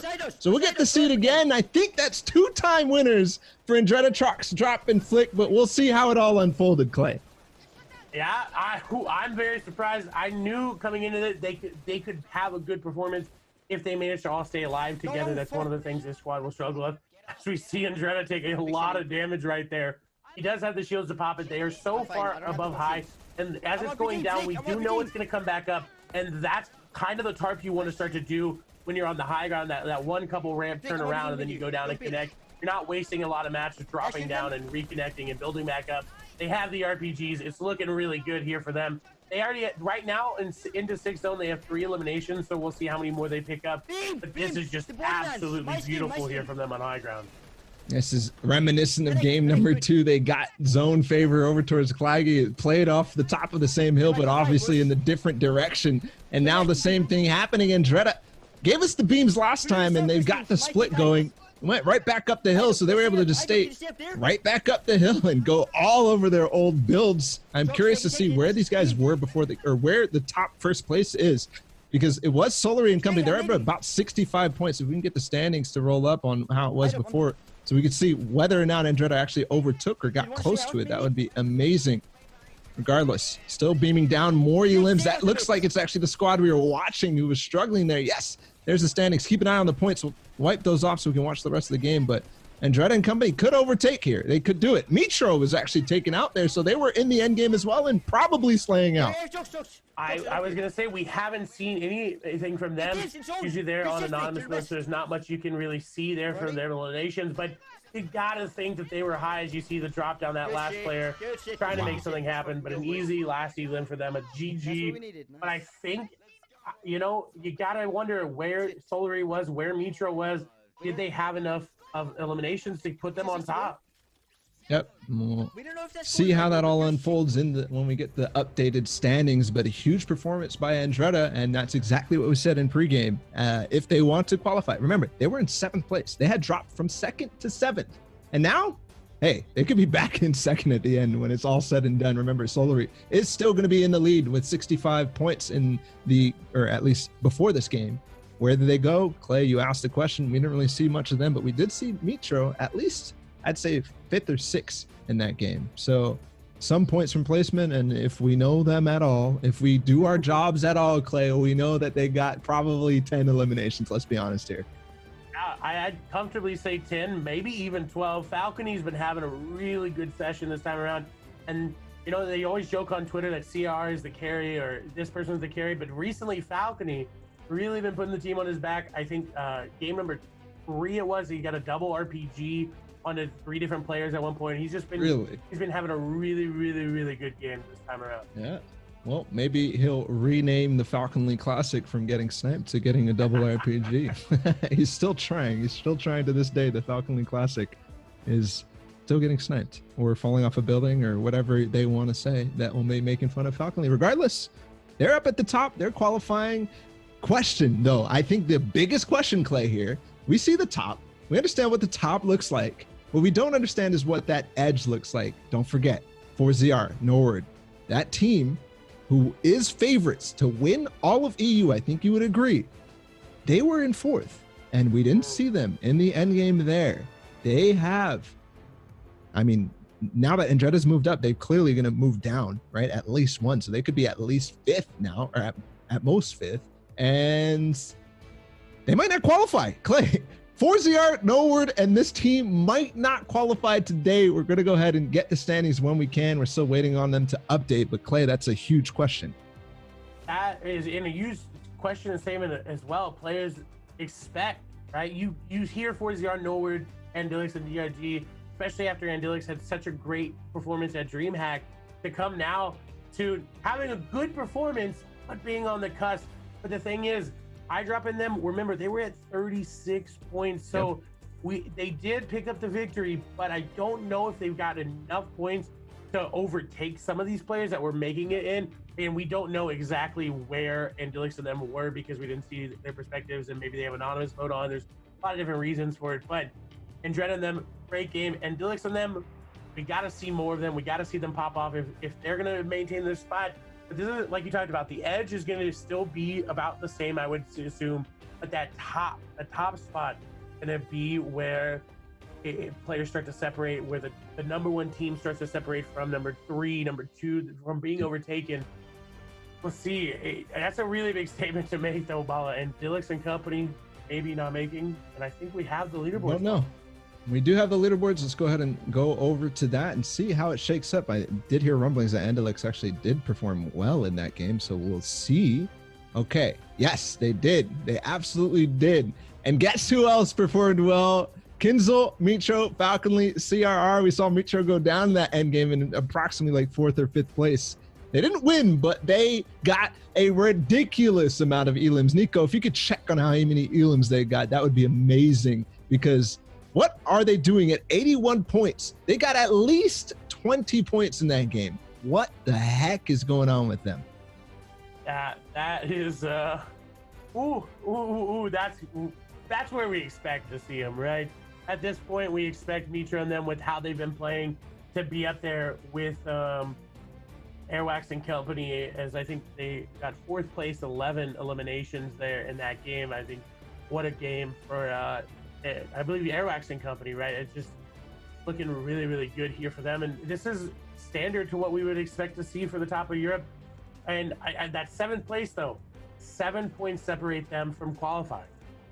Okay, look how high the points here are for top 6 right now, and we've seen this in the Sunday finals. But I dropped Flick and Dreda Trox. They got to 61. They were in 7th. They only moved 2 spots. So we're starting to be in those places where it's hard to move.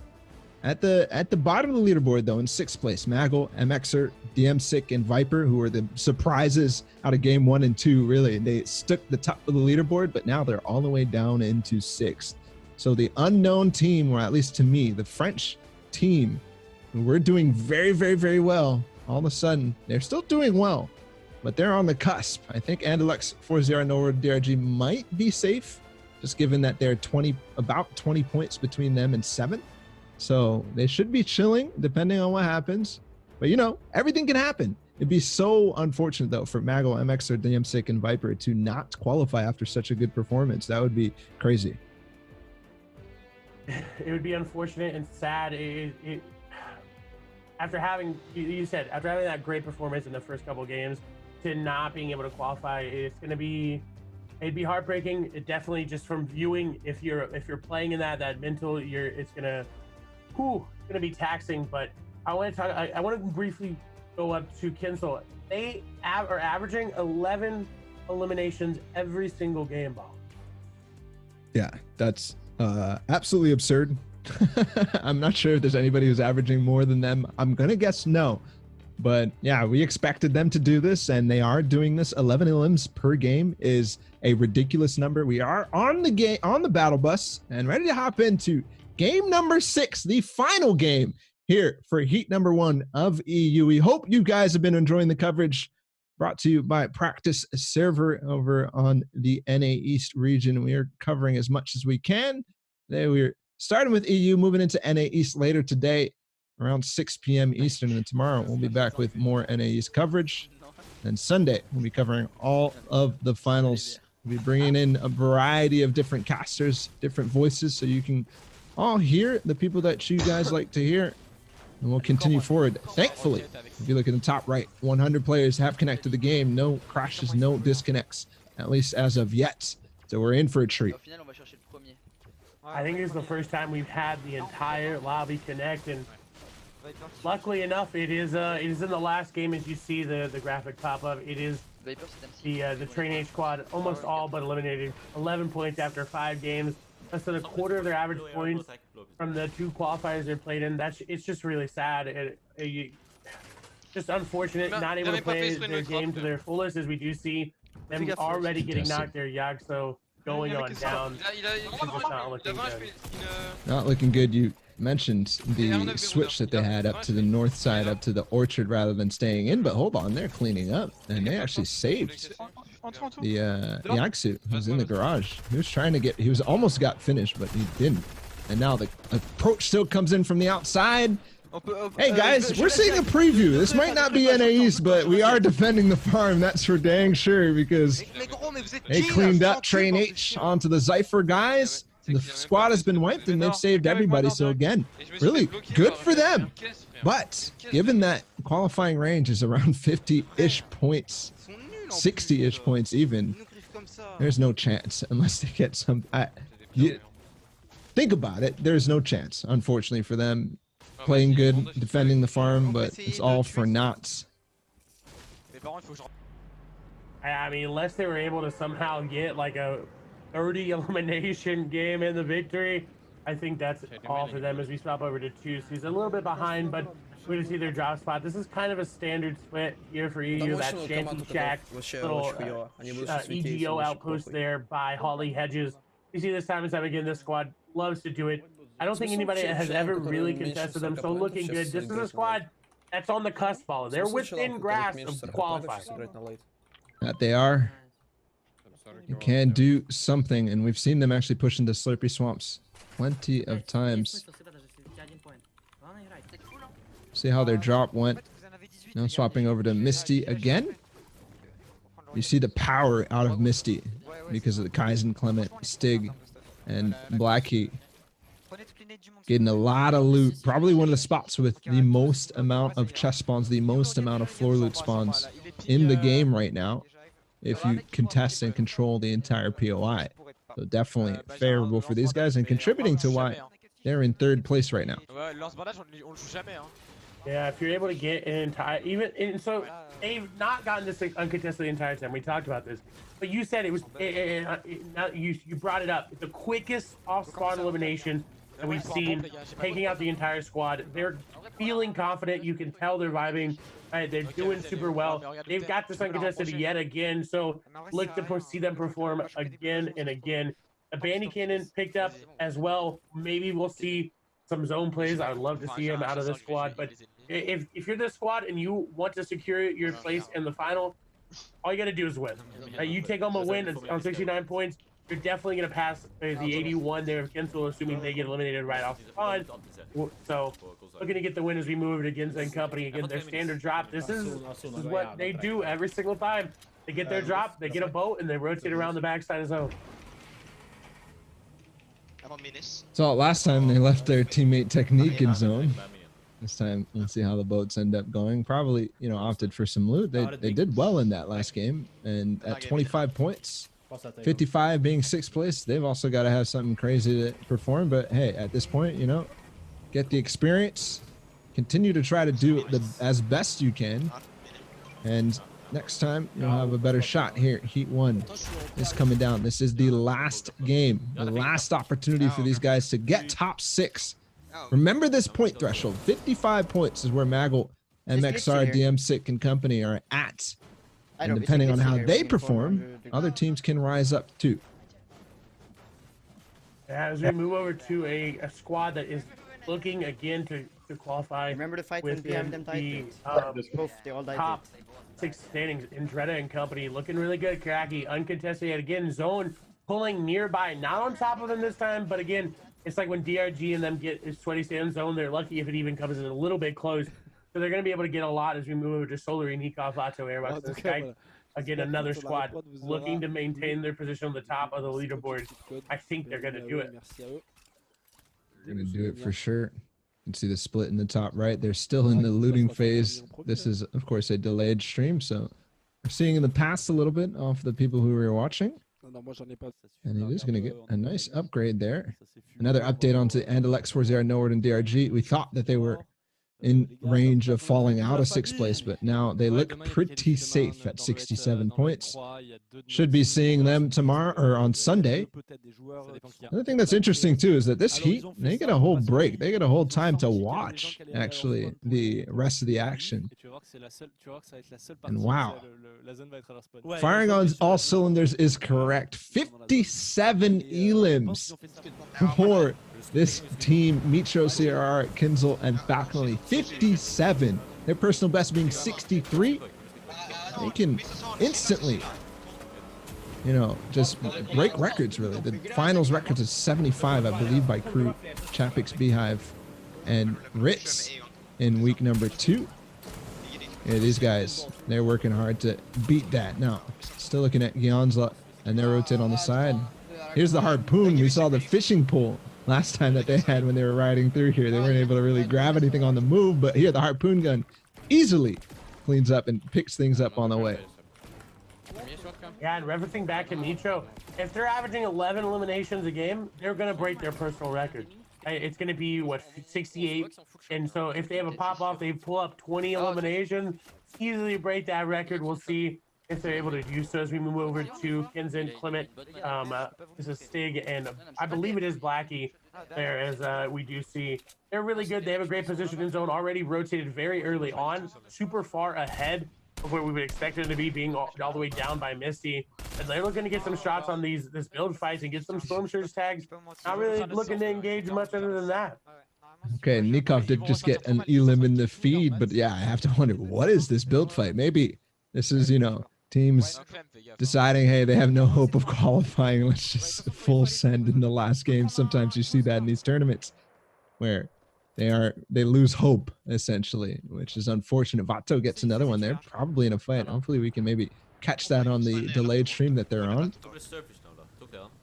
Good tags though. Storm Surge may come into effect. We're moving now in second zone, and we'll be active. At least the notifications will go off. It'll be active in that third and start popping.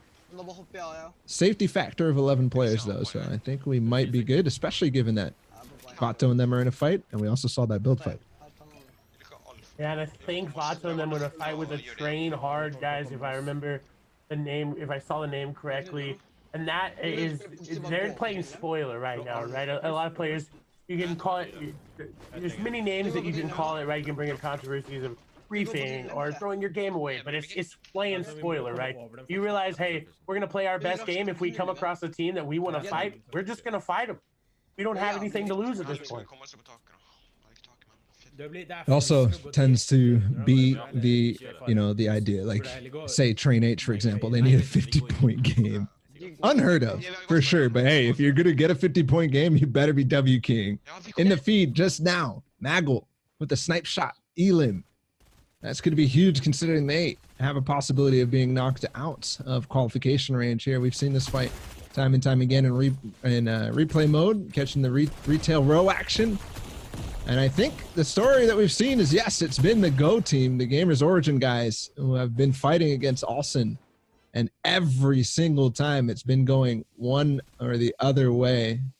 Here we're watching it back again, the nades and coming through, and then the L dances. Pretty interesting how that goes. And again, another evidence that you don't want to be contested. You really don't want to be contested, especially if people have even skill. Ooh, and as we swap over to Kenza and company, this is the problem with rotating this side of zone. There's such an advantage to players above you.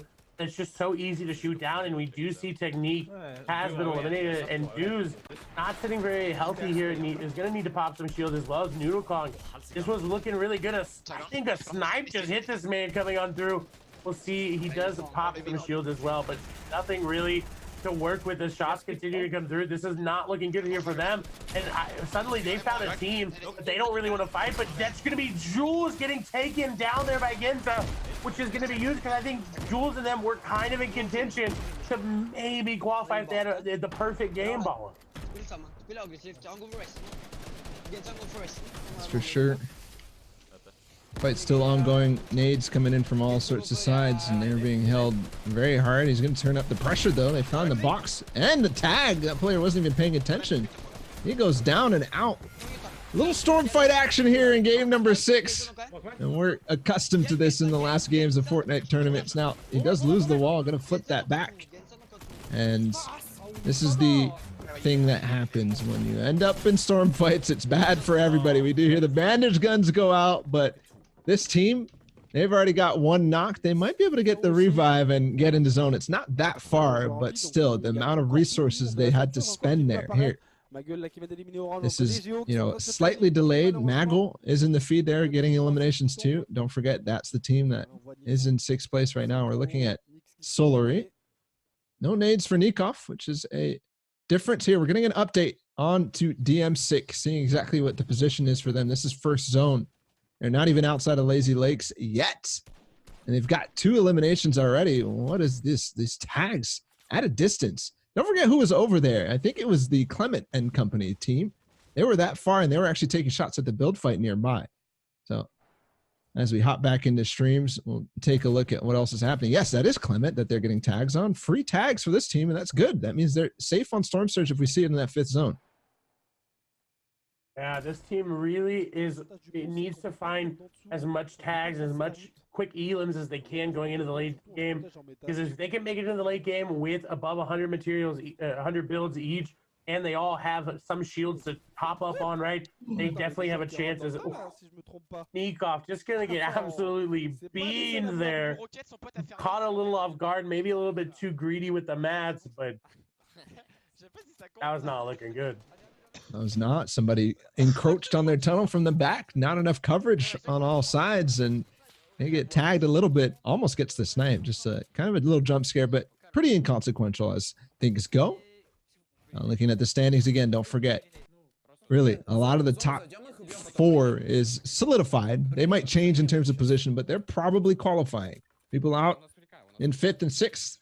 Andretti's team, who has actually 2 wins, is still in risk. They're at 61 points. I believe the 7th place team is at 47.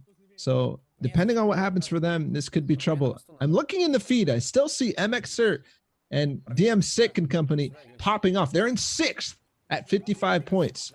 So given the amount of elims I'm seeing in the feed, I think they're also on their way to getting safe, but they're fighting so much that could also be not a sign that they're doing well. Because if they're fighting, sure, they're getting the elims, but we just saw a storm fight. That's rough. That could be rough. They end up being in a bad position. Nice tags there from Andretti. Yeah, we can go to Hydro. And we have one of the biggest, most aggressive squads here in this heated Metro. And if they're fighting, if they're running around the map, and if MXR happen to run into Metro and company, it's not a fight that I don't think anybody that's in contention wants to take. Because I think Metro and them might just be secure enough to go through. Of course, anything could change. If they've even made it off spawn, we don't have all the information here. We'll see if they're able to do it. But as we move over to the cooler MCS Vitality squad, they were right on the cusp as well. They need to find something as we continue to move along. This is going to be Juice and company as they're getting some grenades to go on down. Doesn't seem like they're going to hit as they didn't really know where those players were. You know, just try to get those eliminations, maybe try to get some more mats and loot, but you gotta be more aware of those grenades. You can't just chuck them a little willy-nilly there.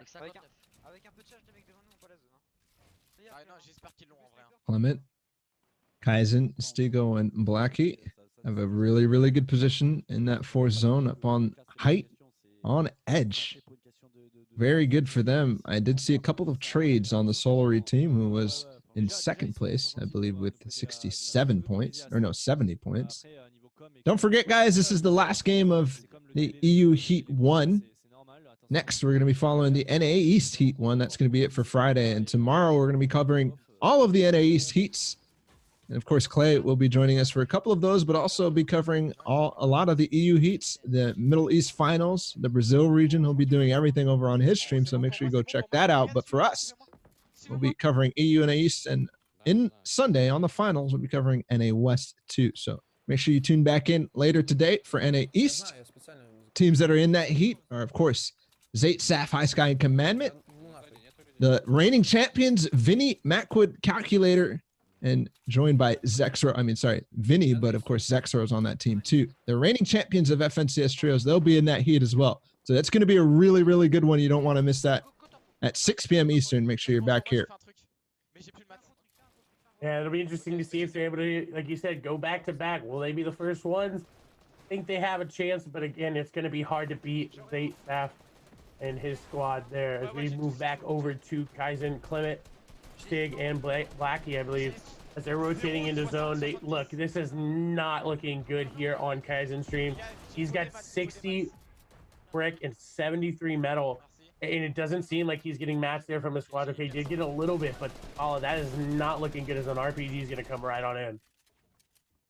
That's true. We are getting an update here on actually the elims that Maggle. Oh my God! What is that snipe for Maggle? Unbelievable for him. Well done. And back into the action with Kaizen and company. That was about 5 minutes ago. So if you're looking at the replay mode, it's always delayed. We're using that to get extra coverage. Did see a knock here from Kaizen and company there in a box fight. Hopefully it doesn't go too far. They did lose one, but at 70 points now, I'd say they're still okay, and they want to get first place. They want to make a statement here in heat number 1 in the first day leading into the finals. Oh, it's Falconly, actually. As he gets the full finish, we get to see anonymous mode off. It's Falconly. So Kaizen, Clement, and Stig against Mitro, Falconly, and CRI. They're going to get a trade off. They lose, obviously, Blackie. But a huge pickup in terms of going for first, really. Falconly has been playing so well. Don't forget, Clay, you said it yourself. He's been playing incredible. And to make an error like that is huge. And I'm going to be honest, for this squad, sacrificing one to get his match and pick up that elimination on Falconly is so good and cost effective for them, because now you see got an extra 10 builds there onto Clement. Even as we do see shots continuing to go through, seems like they're not done. An RPG to come through. He's got to be careful. He's going to hit himself. His teammate walks right in front, and they just lost some of their HP advantage they just gained. It's so sad to see that. And they're going to go down. They're leaving edits open, and they were looking so good, but now they have to rotate. They have to leave their teammate behind, and this is all of a sudden, it took a turn for the worse. It took a turn for the worse, and given the 5th zone, it's already moving. They're going to be in a rough spot. We'll see if we can check in with them before they end up getting full eliminated. But my guess is they're going to get eliminated on that rotation with the zone on their back. Now, Nikov, Vato, Airwalks, and Skype, we said there was a couple of trades. They're at 8 elims at least, given the top right under the radar.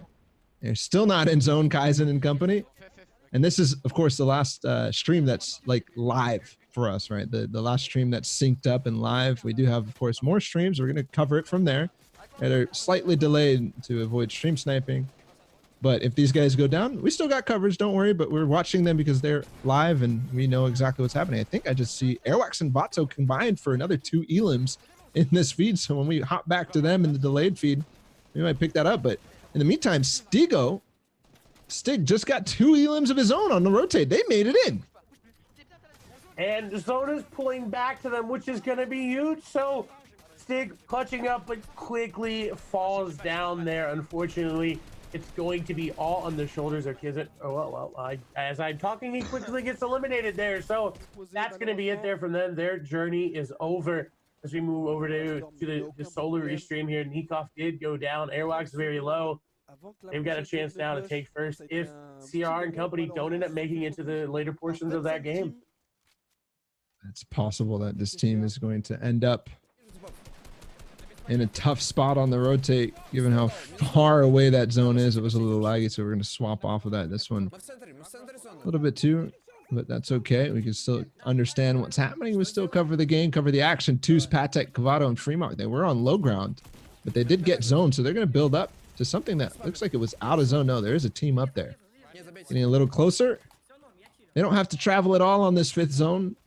They're pretty much chilling, so they can have a possibility of repeating the game number 2 performance. And don't forget, they're right outside of contention. They're right outside of DMSick and company. They need a big game. What a shot there from Andretta on the rotate. A lot of teams having to make this long rotation. So if I'm Fremont, I'm Toos, I'm pretty happy with the situation that I'm in because I didn't have to do this, which is rough. Yeah, the RPG will provide a little bit of cover there. No one really wants to shoot into an RPG. Andretta shaking his desk a little bit there as he rotates on in. We'll see a relatively smooth rotation here from them. They get in, and it doesn't seem like they got tagged up too much. Now their overall HP not that good, and I think Flick is going to get there with him as we swap over to Tusa Perspective, who's going to find a nice angle there onto that player, but he's not going to find the elimination. And that's just going to be so if they end up not qualifying by 1 point, that might be the elimination. That is the one they look back on. And we just saw Steve go get one more elimination. I don't know if we followed the story all the way with him. Yes, we did. That was what we saw before. Okay, so Elim feed basically about to be up to date in a couple of seconds. This is where we saw slightly now. Tucson Company looking for shots at 43 points. Given that DMSick and company were at 55 before this game started, and given the fact that they've got a couple of elims, they've got work ahead of them, and they need to take out that other team. Nikov with beautiful, I believe they're double RPGing. They've got 6 zone too. They had the treacherous rotation. They've got a couple elims on it. 12 elims for this team, and they're up against it. They're probably going to do very well here, but Toos is the guys. They're in trouble. I mean, they're in, possibility of not qualifying. They have the possibility to qualify if they perform well in this game, and they can stop the 6th place team from performing well, but I don't think they're out yet, so that's something to note. Yeah, it was a very good play there by Sky and them to use the double RPG, and I really like this from Tusi. He's gonna knock high ground down entirely, but it seems like that high ground player's made it, but he is gonna get a fall damage knock, so that's gonna be good as the Elam's coming through, and I think they're gonna challenge for high ground here. Shots coming through, but Twos takes so much damage, I think they're gonna have to call it there. Almost a great play, but it seemed like they just weren't quick enough. Not for sure, just not quite quick enough. That's unfortunate on the move to high ground, and they're now losing 2 players, so this might be the end of the run for them. They might be falling out of contention. Skype picking up 2. He took out 4ZR and another player with Splode, so maybe the nade season for Lestream and company. We'll see if we can catch that. Pate still up, Patek still up. 24 players. He could still clutch out, but I don't believe it's going to be possible. They did find one more Elam. Just the fact that he's staying up alive is actually finding him the finishes as players go down. Hold on, Patek's not done. He's still popping off. He took low ground. Airwax in the meantime is taking height with the RPG. They've cranked and they've got it. And this just looks like a great game from them. They wanted to finish strong, and with 13 eliminations, I think Airwax almost RPGs himself, as Sky is going to go down. Airwax going to go down very, very low HP. We do see Vato low as well. So while they have the high ground, it doesn't look too good here for them, as it seems like they just lost it. And they are going to go down in 5th place with 13 eliminations. And I can't exactly see who that's to, but unfortunately, they are done. But I think they managed to secure Quadra going to be the one to take them on out. And as we see the end of this game, of course, Solary is out. We did see, I believe, Zol's team, Quadra, ended up getting one nice back out of the trap, but it's still going to go down to the wire. We are out of streams here, so we are going to be able to possibly hop into in-game observing if we have it. We'll see, though, and also stick it out with the Solary stream. They're obviously staying in to try to catch the end of this, too. Regardless, I think we've got a lot of the moments captured, so we've got plenty of coverage onto what happened in this game. I'm waiting for word if we're going to switch into replay mode to try to catch this. It might take us a second. We might come back and then go back and watch the rest of this just because of how delayed replay mode is. We will make sure that we know exactly what happened to this game. So that said, we aren't going to hop out. They're going to lose that, but 90 points for Solary and Lestream. 90 points. We'll put them up there. We do hop into replay mode. We are going to watch the rest of this game and see exactly what happened. Clutch from production. This is where we saw Mitro squad get wiped by Zypher and company. Actually, it's the full Zypher squad. Edison versus Swaps and Primzy. And we do have a couple of different perspectives we're going to be able to watch from all around and find out exactly what happened. But we're all the way back in 5th zone, so we basically, can see what happened exactly. Here we see how they were in zone and they were actually getting pressured from the side here. Patek, Tus, and Kovato. They ended up going upwards and out. And interesting to note, we do see Mitra and them be eliminated with 83 points. So that was a 2-point final game there for them. So they didn't finish very strong. So they'll be sitting at 83 on the leaderboard no matter what. But the question is going to be, you saw Airwax and them on top with 90 points. So they're definitely going to be ahead of them. But who is 2nd, 3rd, 4th, 5th? They didn't shake up enough. As we continue to move around, we do see a lot of floppers and slurpfish here for this player to try to clutch on up Pate. We saw do so well there in the rotations in that final couple zones, but I think he ended up falling as we swapped away from him. But looking very, very good here. This, as we saw perform very, very well. The question is, who won? Was it enough to move them up the top of the leaderboard? And who is unfortunately not going to qualify to finals? Yeah, and it's possible Pate did some magic to work his way up there. I definitely want to see what ended up happening as we switched off his stream, but I also want to see, is the team that we're watching in 6th place, are they alive in this end game? Is there, I forgot their names because they're so new to me, but DM Sick and company, the French team who was in 1st place for a while, did they make it to the end game? That'd be interesting. Regardless, we'll definitely catch what ended up happening with Patek. That was unbelievable as they look back at 6th zone, back into where they were basically based up on and targeting the high ground. I love the rotation here. Up ahead of zone. Very, very good from them because they have the works. Since we saw this already, just pay attention to what else is going on around. Pay attention to the Elim feed. Pay attention to all of that. Oh, wow. It's Jules and his squad up there on the high ground. This is where we saw them almost start to take it, but the squad wasn't quick enough to crank there. I think Toos really wanted to go for it. Jules was close as well, as there comes the crank. It's there for him, but Jules covering him. We do see Forzier did pick up elimination, as Nowhere does as well. But the squad did lose a lot of mass and a lot of HP there, and this is where we start to see Payne try to pop off here on the back side of the zone. He's got to pop floppers. His team rotating ahead. His whole team is saying, you play zone, we're going to rotate in. Quavato down there. We see the high ground team. This is Attack and his squad looking really good. I think they may have decided to drop down from high ground, it seems, just because it seems like no match. You can't really maintain it. We move back over to Payne. I think this is where he starts to pop off. Yeah, he just got 2 eliminations. We saw those, and he was clutching up. This was the moment we switched off pretty much. He actually took out the entire team that he needed to take out. That was Maggle, DMSick, and all of those guys, but he ended up going down to Snap in the zone. That would have been incredible if he ended up staying together, because he could have stopped them from getting the placement and then moving forward. Now, actually an opportunity here, given that there was a lot of placements already, but they could get more and enough to actually overtake MX or DMSick and company due to the fact that they got knocked by Pate's team. They're actually going to find some elims too. 2 squads remaining. It's actually a 4v4, I believe. Matzo, Snap, Miro, and Dump. They might they might qualify based on this. 4 players to find. It's actually Marcus and them who are also in contention to qualify. So good thing we stayed and watched the end of this game, because it is a ridiculous opportunity here for these guys. I'm with you there, and I just think they might be too far. 58 points. It's going to be close to Scram going down. Snap trying to find the last remaining player. Marcus C seems to be just sitting in zone, launching on floppers there as we see the builds start to come out. They're just trying to find Marcus C and Trepern, who just are playing the zone game. Marcus C trying to make a play for the high ground, but doesn't seem like he's going to get it there. Snap going to go ahead and give it on up. The zone just too much for them. And Snap going to go down. Trepern going to go down. Is he doing this? 2v1. Kaiser, Marcus C, the only remaining member there, is he's dropping down to get the siphon. He is going to take the high ground ball. This is looking really, really good there for them. Will they win it?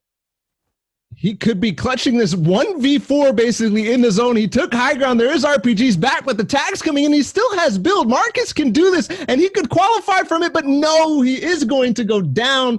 We're going to watch his perspective, watch how it played out, because he almost did it. Gets the siphon. What was that? The timing on that was unbelievable. Gets up on the tree, 5 builds remaining. He almost did this. Guys, hold on. 70 points for them. So I still think they did it. I still think they might have overtook DMSick, MQ, and all those guys. What did Marcus C just do? If he possibly got that, he could have qualified. Maybe we'll have to see. The standings are probably going to be up to date, but thank goodness we watched the rest of that game. And huge props to the observers to go into replay mode and catch the end of that. Unbelievable, Clay. That was probably my favorite game of the day so far.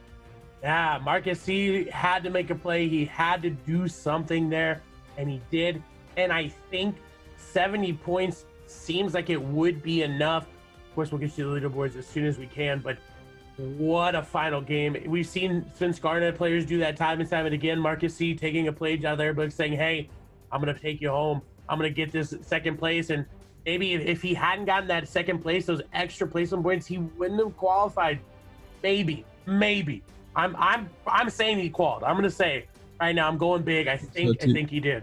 Well, okay, so I did get a sneak peek at him. I'm not going to go ahead and spoil them, because we obviously have to wait for production to get it ready, and we are doing that, so don't worry about that. That did shake up the standings. I'll leave it in suspense for now, but what a day here for Heat 1 EU. That was the last game. We are going to be coming back to NA East at 6 p.m. Eastern, but leaderboards are ready. So let's check out how the end of this heat played out. And it was a doozy, that's for sure. First place, Airwax and Company. Kinzel in second. Kaizen in third. Fourth, Andalex. Fifth, Marcus C. And sixth, Maggle, MXer, DMSick, and Viper. And unfortunately, with 2 wins, with a very strong performance, not enough for iDrop, Flick, Andretta, and Trox. And then the clutch performance, the clutch last game win from Amplify, Snap, Miru, and King Matzo. I'm sure these names are troll names, but you know, it's all good. I know Amplify, I know Snap for sure, and Miro. I don't know if King Matzo is King Matzo. Regardless, they're not qualifying on the backs of 3 points. 3 points made the difference in that. That's that's unfortunate. You have such a good game. You win your last game. You're feeling good, and then you see the leaderboard, and you're 3 points from getting it. And they would have won tiebreakers, right? They're the only ones there with the win. EMXXR would have been knocked out. Tiebreakers would have gone to them. They would have made it through, but Marcus C, with that second place, was enough to put them through. And a couple of elims on the way too. They must have definitely had a huge game. We saw when they were still up, when Kaiser was up, when Scram was up, when Trippin was up. They were having a field day, knocking players out left and right. So huge come from behind performance, I'd say, from them. They've got second place in the fourth game, I believe, but not quite enough to push them. I think they were hanging around 9th to 12th place that entire time. Moving forward, though, the next 2 games, they ended up popping off, especially in this last one, to claim themselves the spot. And 6th place, Mago, MXer, DMSick, Viper are hanging on. In other news, of course, the 3 teams that we expected to qualify, the 3 teams that are possibly favorites going into Sunday, which is when these guys are going to play again. Of course, Airwalk, Skype, Vato, Nikov putting in the statement performance that, hey, these 2 might have been in my heat. They might be favorites for a lot of you guys, but don't forget about us. We are the classics. We are the vets. We will clean up and we will challenge you in finals. Meanwhile, Andalex, Cooler, or 4ZR, Norward, and DRG, and Kinzel, Metro, Falconly, and CRR, they're there. They're favorites, and they're moving on to Sunday. It'll be interesting to see how they stack up with the rest of Europe, all happening on Saturday. We'll see if Kinzel and them manage their aggression again, continue to pop off as CRR absolutely pops on, as well as Falcony is able to not get sniped, like you said, avoid the Falcony Classic, but some great games all around. Yeah, that's for sure. Don't forget, we will be coming back at 6 p.m. Eastern to cover the NA East Heat number 1. Clay, you're going to be doing some stuff on your stream as well, I believe. So let us know what you're doing, because I'm curious. I believe I'm covering it over there as well, and then I'm hopping back over here to you guys, I think with Sundown on Heat 3 for NA East, I believe, if I'm correct. That's tomorrow. So it'll be, yeah, tomorrow. So it'll be fun. A lot of games happening early in the mornings as well. So I hope everybody's ready for some more FNCS action. Yeah, and don't forget, the rest of the EU heats will be taking place tomorrow, but there is overlap between EU and NA East. So over here at the Practice Server Twitch channel and the rebroadcast for this, we will be covering, of course, NA East mostly. Maybe we'll mix in some other stuff, but Clay will be covering a variety of different regions. So if you want to keep up with the EU action, make sure you go hang out with Clay. Of course, don't forget the Solar stream, for example, the MCS stream, all the team streams, they do the same type of coverage on their players specifically. So that's a good way to watch the EU heats as well. Tomorrow we'll be doing the NA East heats, but I think moving forward, guys, Heat 1 of NA East at 6 p.m. Eastern is happening, and it is so stacked. It's got Zate Saf, High Sky Commandment. It's got the reigning champions of Vinny, Macwood, Zexro, and Calculator, and so much more good stuff. So make sure you guys don't miss it. It's going to be the first heat of NA East. I think we're done here. So Clay, man, thank you so much for joining us on the cast. We appreciate it. We'll see you, I believe, tomorrow to do some casting as well. So that's going to be hype, and I can't wait. It was a pleasure. Great casting with you again this time. You know, I didn't have to do all the production. It was all done for me this time. So it was good to get to cast with you again, and it was great being here. Yeah, thank you so much. With that said, guys, thanks for tuning in, and we'll be back at 6 p.m. Eastern. We'll see you then.